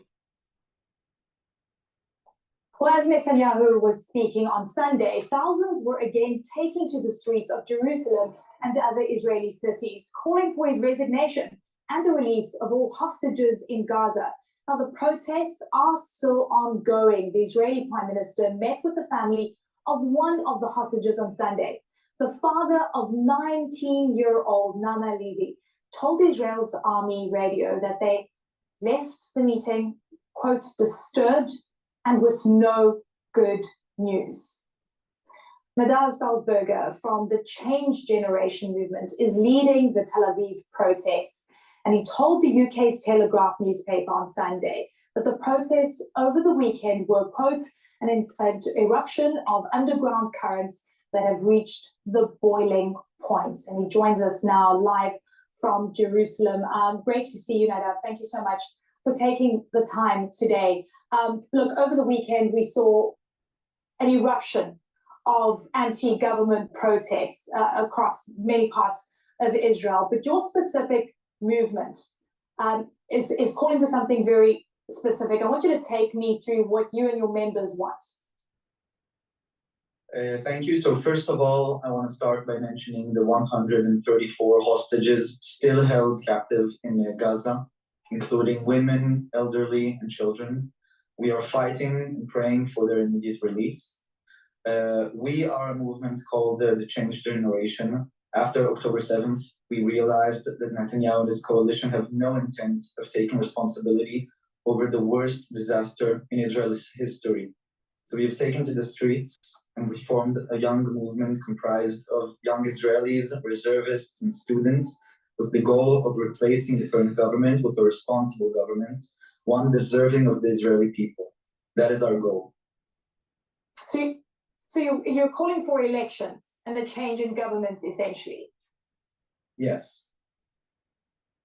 Yeah, we're calling for election. Over and above, of course, importantly, and the release of hostages, which is important. But you've also said something interesting, and just reading up about what your movement is about, that Netanyahu hasn't prioritized hostages. So what do you think he has prioritized instead? I think that The Great Gatsby has just roared onto Broadway. Jeremy Jordan and Eva Noblezada star in this lush, bewitching, and I think that Netanyahu has prioritized the survival of his own political survival and the survival of his coalition. I think that while many people, including politicians, are doing their best to try and bring back the hostages, it simply isn't enough. I think that we, as the young generation who grew up under Netanyahu, have witnessed rotten leadership, and it's time for us to step up and demand better leadership for all Israelis. So Netanyahu has rejected calls for elections, saying that it's going to dismantle the talks that are currently underway, specifically for hostage release. We also know that Hamas has said that all hostages will be released if there's a sustained ceasefire. So what are your views on the current negotiations, and importantly, on a ceasefire? We believe that the war against Hamas is a just war. We believe that Hamas is a threat not only to Israelis, but also to Palestinians, and that Israel must triumph over Hamas. That is why we are not calling for a ceasefire. We believe that the war needs to be fought until the end, but we also believe that we should prioritize bringing back the hostages, even if it means pausing the same way we paused a couple of months ago to bring back hostages. This is why I'm saying that people are getting cursed and blessed in this fissure within Israel is causing a curse. Netanyahu is not Lily White, but he is the guy to knock out Iran. And for the world, that is far more important.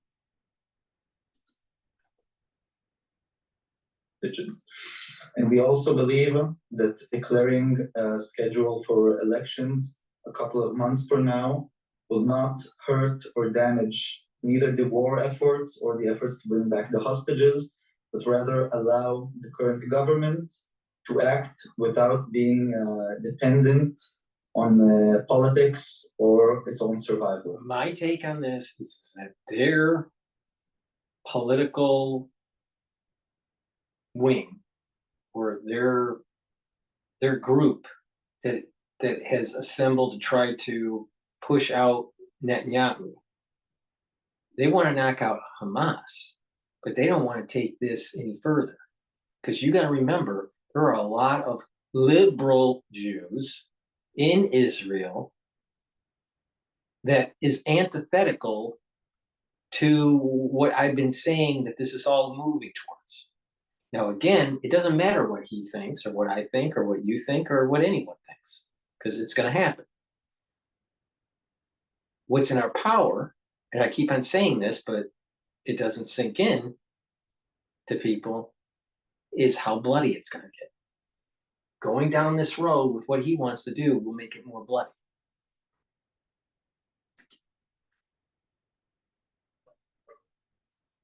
Yeah, I mean, and of course, families of hostages, we've heard just harrowing stories of the uncertainty that they're experiencing.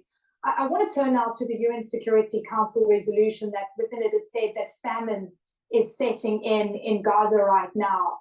You know, from what we've been seeing, and Netanyahu's policies essentially of not allowing enough aid into Gaza has gotten a lot of criticism from aid organizations. They're describing dire realities.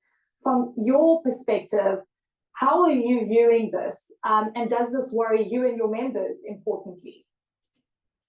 Again, I think I'm willing to bet that if you take the average person in Gaza and you compare them to the average person in Ethiopia or in some other African country that there's real famine, you're going to see there a big difference. And if there's a big difference and the BMI is higher in Gaza than, let's say, in Ethiopia, then how can it be famine? It may be malnutrition. There may be a shortage of food, but I'm not sure that you would consider that famine.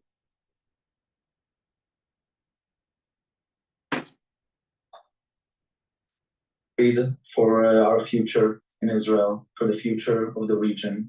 I think that what we have seen yesterday in Jerusalem are hundreds of thousands of patriots going to the streets and demanding a better future. I think we are done waiting for politicians to make things better. I think that we need to make them better, and that we, the young people in Israel, are the generation that will bring change to the region and to Israel. Yeah, and I think that I know that we plan on continuing our protest. I'm not so sure that their change is the change of what is supposed to happen.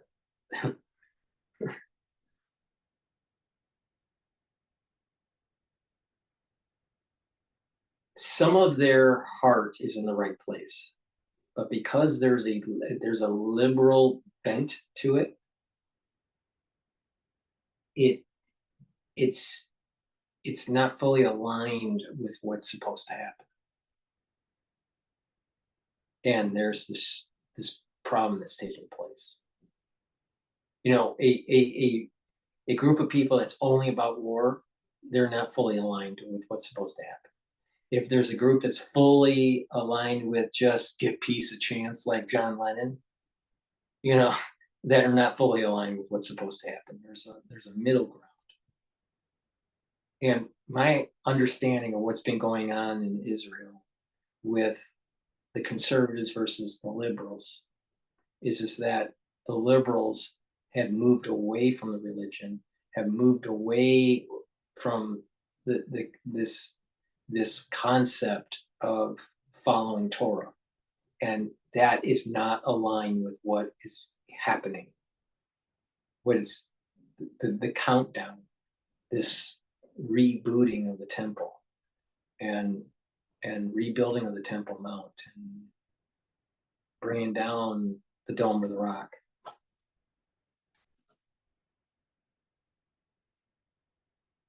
All right, Nadav Salzberger, great to have you on. Thank you for taking the time. CNN is also learning that senior US and Israeli officials will meet virtually today to discuss Israel's proposed ground offensive in Rafah. A US official says the two sides are still working towards an in-person meeting on the issue. Face-to-face talks were abruptly called off last week by the Israeli Prime Minister after Washington refused to block a UN resolution calling for a ceasefire in Gaza. Benjamin Netanyahu says US pressure will not stop an Israeli ground operation in Rafah.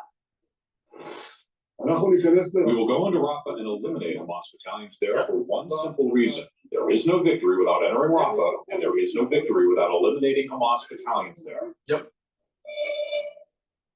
Very simple.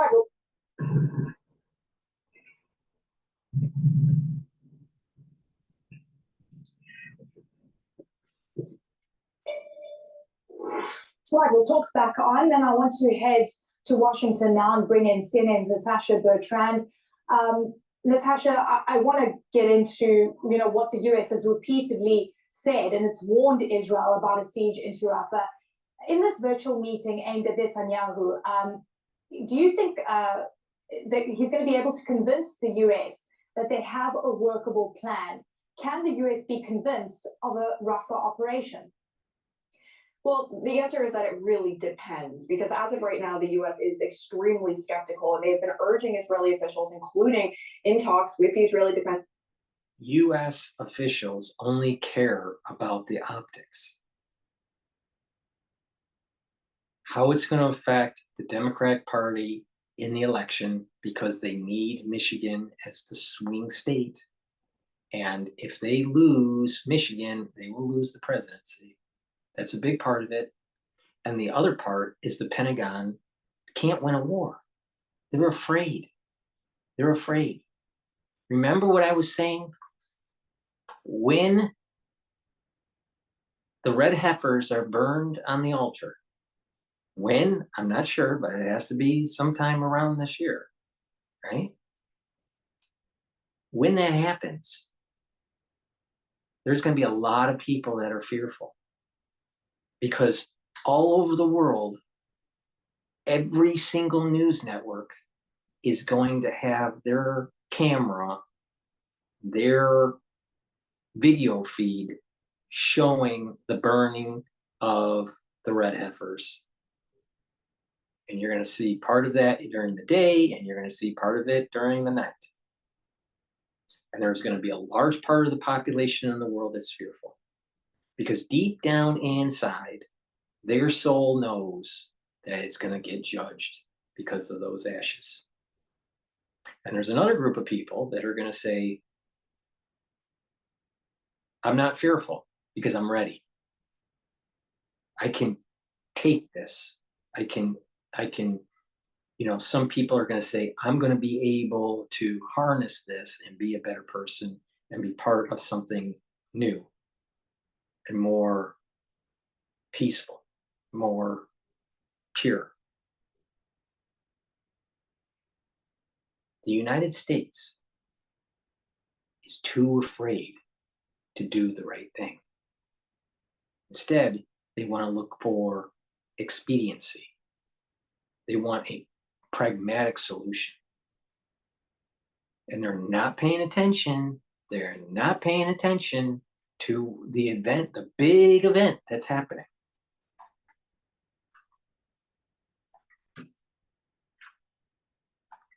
Last week to come up with an alternative plan, one that is not what the Israelis have been planning, such as a large-scale ground operation into Rafah that could endanger the over 1 million Palestinians that have sought shelter there over the last few months. And what the Israelis are saying is that, look, we need a way to eliminate these remaining Hamas battalions. And the U.S. is responding, well, you could go after them with a more targeted approach, something that targets more senior figures in Hamas rather than going in and doing an all-out assault. And so I think what the U.S. is still with. If Israel follows the U.S. strategy, this is kicking the can down the road.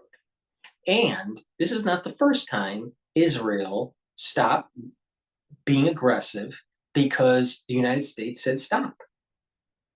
And each time that this has happened, it only got worse down the road. It's time to get the job done. America, if you keep on doing this, you're gonna get cursed. Now, I said in a previous video, the soul root of America is not fully aligned with Jacob. It's mostly aligned with Jacob. Mostly. So you're going to get a big benefit of the blessing if you just get the job done. But if you're going to look for expediency, if you're going to look for a Westphalian way out of this, you're going to get cursed because the soul root isn't fully aligned. I just look at these people and I'm just amazed at how stupid they are. I'm just, I don't know. Maybe I'm from a different planet. I don't know. But these people are fucking idiots. To see from the Israelis is a concrete plan to move those civilians out of the area. And that is something that Israel has not been able to provide them with yet. And until they do, until they provide some kind of blueprint for how they're going to get those people out of that area, perhaps allowing them to move back north, then the U.S. is really not going to be on board with this. Now, among the proposals the U.S. has given to the Israelis is to ramp up. Listen, honey, if you give Hamas time to have the Gazans move in a safer area, don't you think Hamas will move with them? So it's no longer as active of a target, Rafah being as active a target. It's time to kill them. Hamas embedded themselves in the population, and it's time to root out the cancer. There is no good way out of this, honey. Talks with the Egyptians to try to seal that border so that Israel can conduct these more precision operations targeting these senior Hamas leaders without the possibility that they're just going to then escape, of course, across the border into Egypt. Of course, another aspect of this is that really targeted operation that the U.S. says that the Israelis should try, and that's something that they have been pushing them to do for months and months, instead of doing these large-scale operations that really do endanger the civilians there.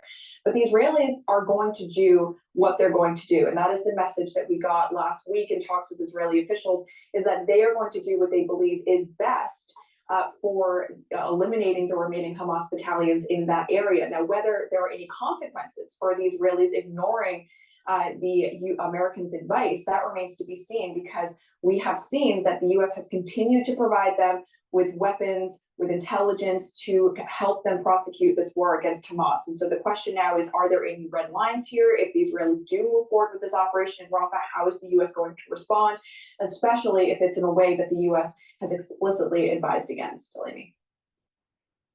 All right, Natasha Bertrand, great to have you on. Thank you. IRS e-file is open. Snap your W. Okay. Now, Times Radio.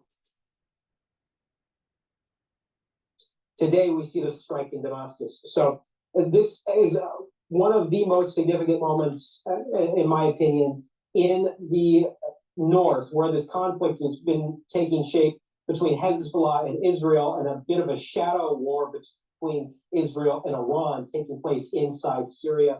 I think what gets lost is that this is not new. We've seen the IRGC come under fire many times inside Syria. By my count, there's been more than 5 strikes that have killed IRGC members inside Damascus, but no one as senior as Mohammad Reza Zahedi, the top general in the Quds forces. The Iranian consulate in Syria has been hit by what Syrian state media is describing as an Israeli airstrike. The IDF says it does not comment on foreign media reports. Tehran's ambassador to Damascus has said that the Iranian response to the strike will be harsh. Earlier, I spoke to Frank Lowenstein, former U.S. Special Envoy to the Middle East. I think everybody should be quite concerned. According to media reports, there was also a senior IRGC general who was killed in that strike. So this will be viewed by the Iranians as a very provocative step by the Israelis. And if you look at it against the backdrop of the political problems that Netanyahu has, massive street protests, obviously the Haredim conscription law is up, so he has problems with his coalition. And he's got big problems with the United States, especially with respect to Rafah. So it's sort of a perfect storm of political problems for the prime minister. And if he's seeking to escalate his way out of this, then we could really be in a difficult situation. It's Frank Lowenstein. Well, Iranian state media has reported that a senior Revolutionary Guards commander, Mohammad Reza Zahedi, is among the dead. Zach Anders is a reporter covering the Middle East. Zach, hello. Hello, Henry. Can you bring us up to date? What's the latest? Well, I'll set the stage for you what's happening in Israel today. The CIA director from the United States, David Barnett, is in Israel helping with the negotiations. The Prime Minister Netanyahu, is still in the hospital from his hernia surgery last night. He's expected to be released tomorrow. And Israel, in its southern port of Eilat, came under fire from Iraq today. So it was already a very busy day. A few days ago, 3 days ago, the Defense Minister Gallant on last Friday, said that Israel is turning from defending to pursuing Hezbollah. We're going to reach wherever the organization operates in Beirut, Damascus, and in more different places. Today, we see the strike in Damascus. So this is one of the most significant moments, in my opinion, in the north, where this conflict has been taking shape between Hezbollah and Israel, and a bit of a shadow war between Israel and Iran taking place inside Syria. I think what gets lost is that this is not new. We've seen the IRGC come under fire many times inside Syria. By my count, there's been more than 5 strikes that have killed IRGC members inside Damascus, but no one as senior as Mohammad Reza Zahedi, the top general in the Quds forces. Zach, what then are the implications of such a strike? What could happen? Well, it gives notes of what we saw when in 2020 the U.S. Killed Qasem Soleimani, at the time the leader of the Quds forces. And Iran came with not just a flurry of statements, but they fired upon U.S. bases and injured U.S. soldiers in large-scale aerial attacks. I'm here on the northern border with Israel and Lebanon. We have not seen any increase in attacks. There's already been so far 3 attacks today from southern Lebanon targeting northern Israel. Iran and its proxies in Hezbollah and the Houthis in Yemen are most likely to be deployed in these cases. I would think that not only will we see a pickup or an increase of attacks from Hezbollah, but we could also see attacks against U.S. Forces in the region as well. That's something that is similar to things we've seen in the past when Iran feels that they're threatened. They don't just go after Israel, they also go after the U.S. and then blame the U.S. for Israeli actions. Okay, Zach Anders, covering the Middle East. Thank you, man. All right, before we go to the car crash, hold on. Go ahead, skip a garbage day. This smart kitchen bin takes weeks and weeks to fill up, and it never smells. Meat mill, an odorless after. All right, we're following breaking news out of Atlanta. I'm going to do a commercial because this is PNN, and I have lots of products on my store that help with your health and get your body in homeostasis.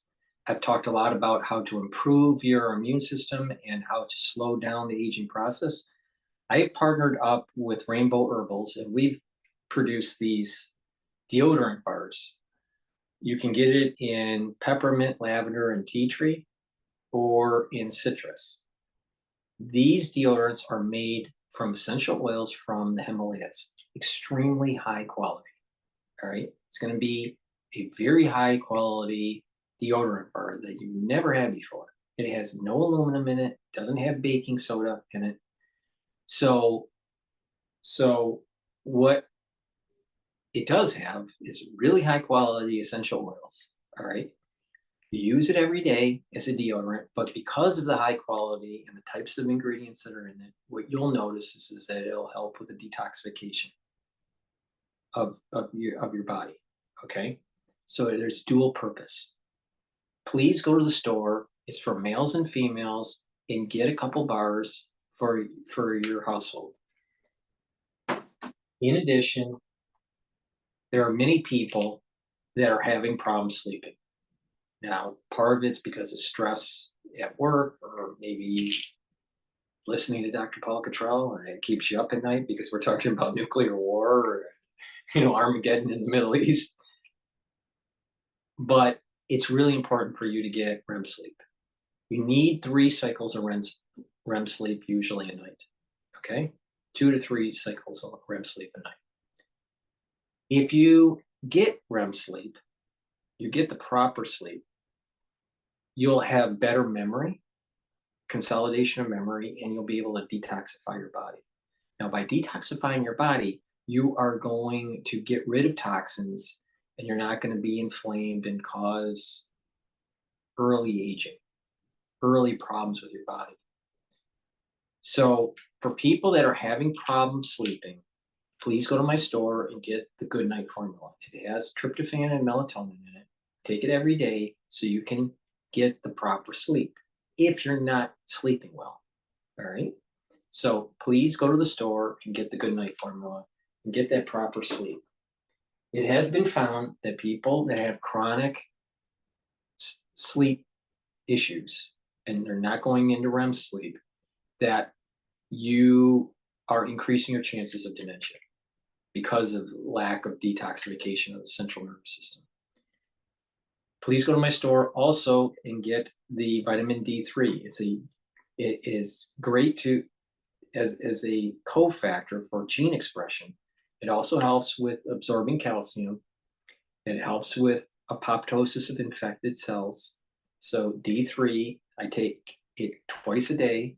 Each gel, soft gel, is 5,000 units. So I'm taking 10,000 units a day. So and I have explained that you can take higher doses if you're trying to solve some sort of osteoarthritis issue. I'll probably do another video to explain that in more detail. Vitamin C, really important for the immune system. Take it every day. If you're sick, take a double dose of it. Drink it with filtered water.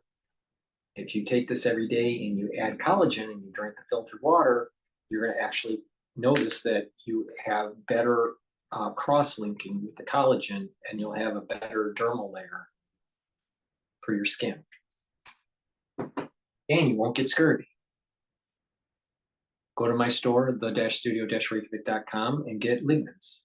All right, this is a powder. You take it every day, and it helps to boost up your immune system. This is for males and females. It'll also help with your hormonal balance. I have structural nanosilver soaps. I have them in different varieties. This one's peppermint. This one is oatmeal. And this one's lavender. I have 5 different versions on my store. So please go to the store and get the structural nanosilver soaps. Very high quality soaps that will neutralize pathogens. Get a couple bars or a few bars for your family. And I also have C60. I have it in 2 ounce, 4 ounce, and an 8 ounce configuration. You can get it in coconut or avocado oil. C60 is a molecule. It's 60 carbons. It's a very strong antioxidant. This is a very high quality product that will soak up those free radicals, neutralize them, so your cell isn't stressed. During the aging process, there's a buildup of free radicals. All right. As we get older, we have more free radicals. So it's important to take this. There's a compounding effect. If you take it on a regular basis, you are soaking up these free radicals and you're allowing for your cells to heal, allowing the cells to perform better. In addition, the mitochondria that's in the cell, your major energy source that makes ATP, will improve by increasing your energy. You're going to be able to move around more. You'll have more muscle mass. You will have more energy to do things. If you're improving the mitochondria in your neurons, you're going to be able to think better. So you'll have better mental acuity. So please go to the store and use this every day. If you get the 2 ounce, use a dropper of it a day. If you get the 4 or 8 ounce, you take a teaspoon of it a day. I take a teaspoon of it a day, every day, and what you will notice when you do that is that your body's healing, you're having more energy. You take it on an empty stomach. It's the best absorption, and over time, you're going to start noticing that you are slowing down the aging process. In addition, for ones that work out, if you take it before your workout, you will actually recover quicker. The reason being, when you're working out, you're creating free radicals, and you have this in your system before you're working out, and it soaks them up. In addition, when you have free radicals, it creates this inflammation. So by being able to soak them up, you're bringing down that inflammation. And that's why I said that the core of the anti-aging protocol that will help to boost up your immune system is neutralize pathogens with structural nanosilver liquids, bring down the inflammation by taking the turmeric and the ashwagandha, and then you take the C60 every day, a teaspoon of it or a full dropper every day, and that will soak up the free radicals, and your body is going to start. Your body is going to be less inflamed. It's going to neutralize those pathogens, and your immune system is going to get better.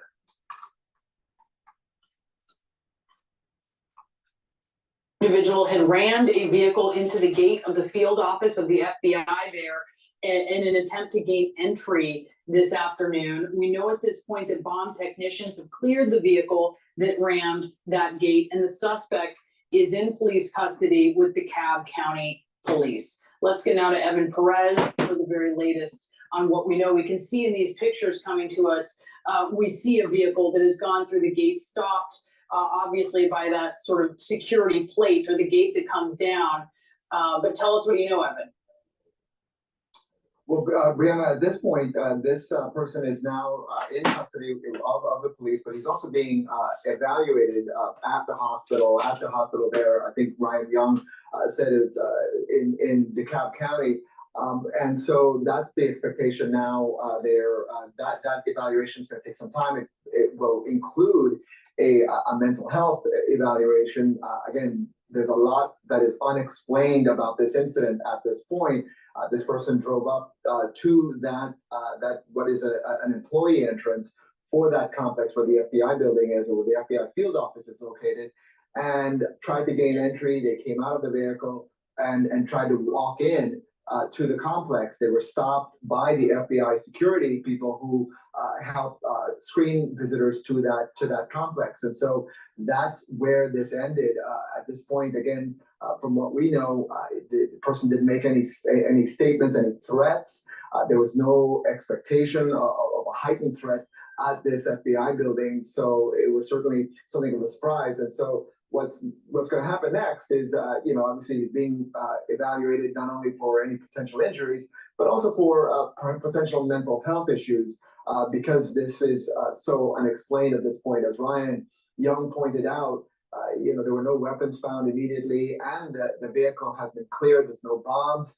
So those are the first and immediate concerns when you have something like this. Those are the first and immediate concerns that the security folks, the FBI, tries to make sure is made clear. And so now the work continues to try to figure out what happened here, what prompted this person to go to this entrance and ram that vehicle into that barrier, the entry to the FBI field office just outside of Atlanta. Morris and Brianna.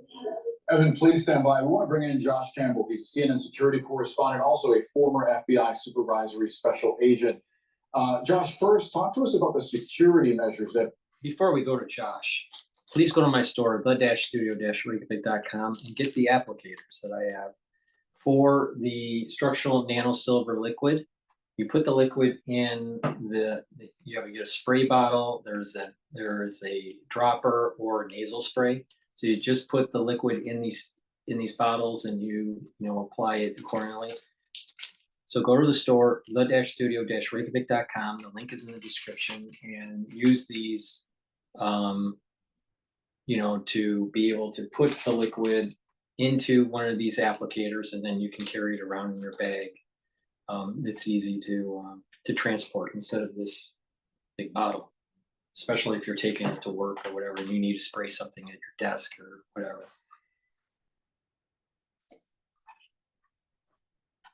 Place around these kinds of buildings, and obviously the protocol that goes into place when something like this happens, it worked in this case apparently as it was designed to.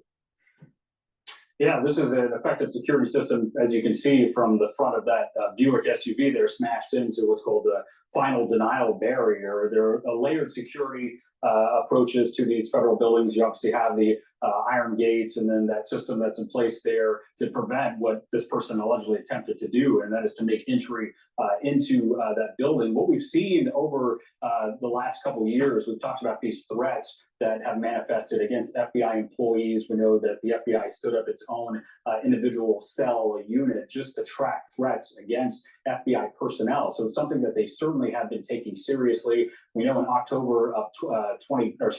of 2022, there was an individual who attempted to breach the FBI field office there in Ohio. That then led to a standoff. That person was eventually killed. And so we know that the FBI Security Division, which is based at FBI headquarters, but has personnel staged across the country, have been focused very heavily on security. We've also seen over the last couple of decades decades, a move to get FBI field offices out of downtown areas and in more to a standalone type facility. And security obviously is paramount there. You want to have what's called standoff, where you're not on a busy roadway, where you can put these security processes that are in place. Then you go back to 1995, the Alpha P federal. Doesn't it seem odd that if you're having mental issues that you're going to be driving a Buick? Probably mental issues you'd be driving, I don't know, a Honda. I don't know. A Kia or something. Bombing in Oklahoma City, that was really a wake-up call for the federal government about how to protect these facilities. And certain field offices, to include there at FBI Atlanta, you have security personnel that work around the clock, but you can't also overlook the fact that we're talking about a building that houses federal agents. And so they obviously would respond very quickly. We see some of the FBI SWAT vehicles that were pulled up along the scene there to just ensure that this person didn't make further entry. We know that that person obviously now in custody. And then we move to the investigation, determine who this individual was. It appears from our affiliate coverage, it looks like that Buick has South Carolina plate. So unclear if this vehicle belonged to the individual, whether this was a rental car. And so there's that investigative process that's now in place to fully identify this person and then try to get to that motive. Was this some type of mental health episode? Was this someone who was specifically targeting personnel at that FBI facility? We don't yet know. We're obviously waiting for authorities to provide that type of information, but clearly a very serious incident that has happened here. And it's something, I talk to FBI employees all the time, specifically over the last couple of years, really concerned about their own security. I talked to one agent who talked about, taking further precautions, even driving to work, doing a couple extra laps around the building just to put eyes on, to make sure that there aren't suspicious people that are in and around these buildings. So for people who work at this federal law enforcement agency, it's certainly a very sensitive time. Again, we don't know the motive, what happened right here yet, but just looking at those images, you can just see how this could have been very, very dangerous if there were any personnel that were in and around that building, guys. Yeah, there's always questions, and we don't know the answers in this particular case, Josh. Is it a mental health episode? Is it ideology of some sort? Is it a combination of the two? But when these things happen, we have those questions because of what you mentioned with Cincinnati, and just because of how much the FBI has become politicized, both in the wake of the Mar-a-Lago search, in the wake of the Hillary Clinton email server investigation. You had congressional testimony. What about the suspicious death of Tesla?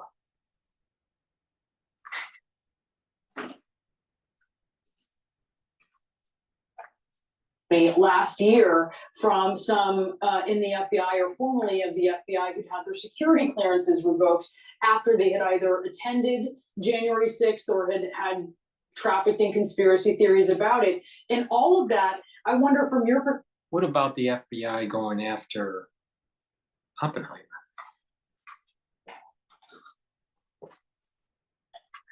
perspective, has that put the FBI really kind of on the map for a lot of people in a way that it wasn't before? No, most certainly. I mean, particularly when we talk about a lot of the conspiracy theories about the FBI over the last several years. I mean, that is something that obviously is a very concern to personnel. I'll say at the outset, obviously, that if this isn't. Not every person at the FBI is bad. But you have, going all the way back to Hoover,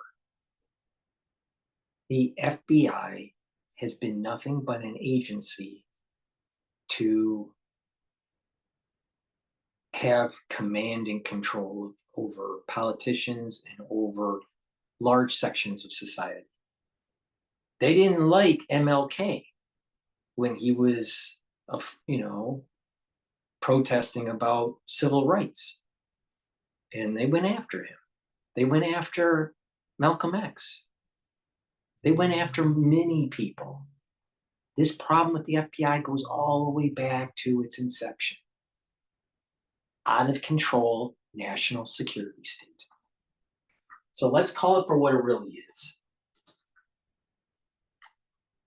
a mental health incident, obviously the vast majority of people who struggle with mental health don't turn out to be violent. So it's important to note that. But, you know, when you have people that are on the receiving end, specifically online, social media, all of this vitriol, all of these conspiracy theories. I mean, you look at that individual back in 2022 in Cincinnati. This is someone who this followed. What happens when you have FBI and CIA heads lying to Congress about surveillance of citizens? And Congress didn't do anything about it.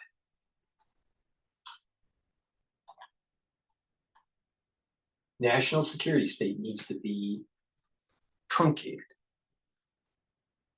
Now, I'm pretty sure that JFK had problems with the FBI too. He obviously had problems with the CIA when it came to the Bay of Pigs.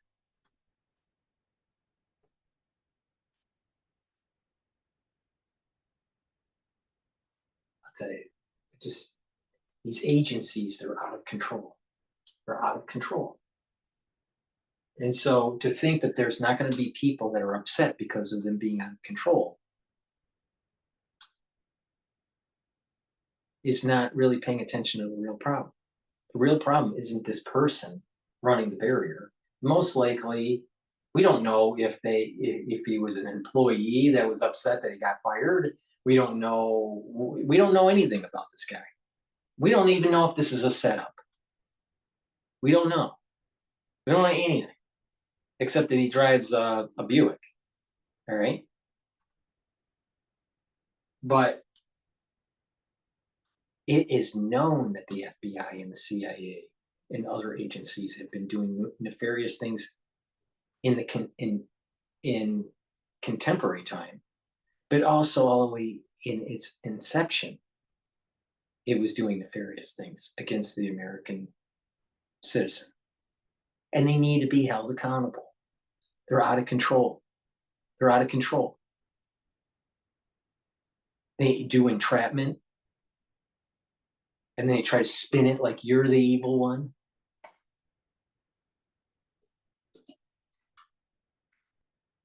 FBI's search at Mar-a-Lago at the residence, that person was essentially arming for some type of, you know, quote, revolution, law enforcement sources have told us at the time. And so you can just see how when you have people that are out there consuming that type of information, and then they might be prone to actually act upon that with violence, that is something that law enforcement and indeed, you know, federal and state and local security facilities across the country are having to guard against. What about mind control by the intelligence agencies and LSD program? It's also worth noting, you know, we've, Evan and I have reported about a DHS bulletin not long ago that came out, the Department of Homeland Security, that was warning state, federal, local law enforcement around the country to be on guard for potential political violence. They listed a number of different reasons why that could be the case, everything from action taking place around legislatures around the country, actions in the courts. You know, they didn't specifically mention former President Donald Trump and his legal woes, but that was essentially signaling that, you know, you have people that because of what's happening there in that court system that might be, you know, might decide to act with violence, and then a host of other different reasons, and that spans the political spectrum. You know, people who might be prone to act with violence, and so if you're a law enforcement agency, that is something that you're having to guard against. I'll state again, because I know, you know, the people on social media who, you know, try to connect dots here. We don't know that this has anything to do with, you know, any type of political incident. We don't know yet that this was a mental health episode. Quite frankly, for FBI personnel on the scene, that's a second factor for them. The first is to obviously render safe that vehicle, which we know has happened, to bring in the bomb technicians to make sure that aren't any type of explosives or weapons. But the investigation itself is going to be very important. One thing that you know, I will question, and obviously we have a lot of questions, is as authorities go back and look at the CCTV footage that blankets these FBI facilities, they'll be looking for, was this someone who had come to this location before? Were they trying to surveil, do some type of reconnaissance? It's interesting to me that that first level barrier that you see, that iron fencing there, appears to be open. The person didn't crash into that. The person crashed into that final denial barrier, which receives into the ground. And so was this someone who was waiting as an employee was entering to then try to piggyback and come in behind that individual, or was this a gate that was just left open, which would obviously raise security issues? So a lot of questions that go into why this person was there, what the person was doing in the moments leading up to that. And then in this day and age, so many people are on social media, so once they fully identify this person, they'll want to try to determine whether there was any indication that this was about to happen. Again, to get to that motive, why the person decided that they wanted to do this. Final point I'll make is that the FBI, unlike other facilities such as the Department of Defense, such as the Central Intelligence Agency, they have to walk a fine line between being a secure facility, but also a facility where members of the public can come in. When I was an FBI agent, all FBI agents have to sit what's called the duty agent. That happens a number of times a year, depending on the size of the field office. And that is people that come in that want to report some type of crime, or that they've been a victim. So while there is security, there also has to be some type of welcoming approach. That is something that they're so welcoming that you have someone trying to inform the FBI about the Hunter Biden laptop, and they didn't do a fucking thing about it. Yeah, and the FBI is all lily white.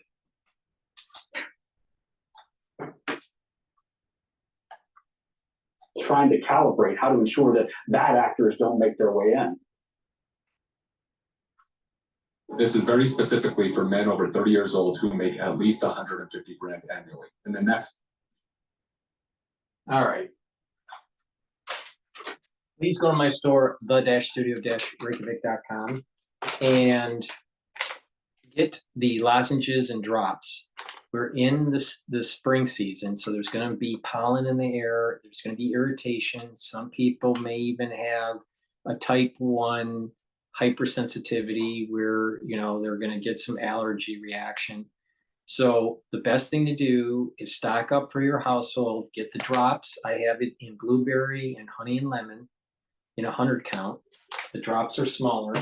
I also have lozenges in elderberry zinc, which is a popular item, in a 21 count. Those are a little bit bigger than the lozenges. And then I also have Manuka honey in a 21 count. So please go to the store, get the drops and the lozenges.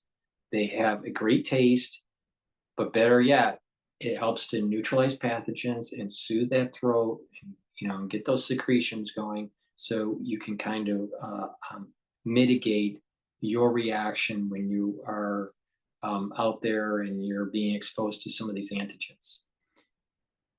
Go to the store. I have lots of great products to help to improve your health, boost up your immune system, slow down the aging process.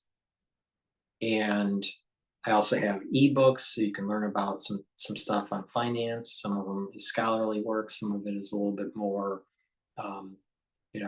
about artificial intelligence. So I have many topics. I also talk about genomics, but I also have lectures on immunology and pulmonology that you can purchase for $50.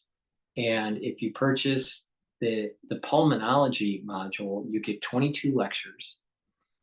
Only for $50. You get PDFs and videos.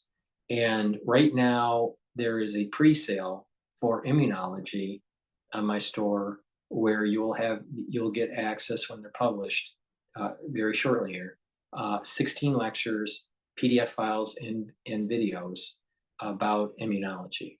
You'll learn a lot about the human body and how it works.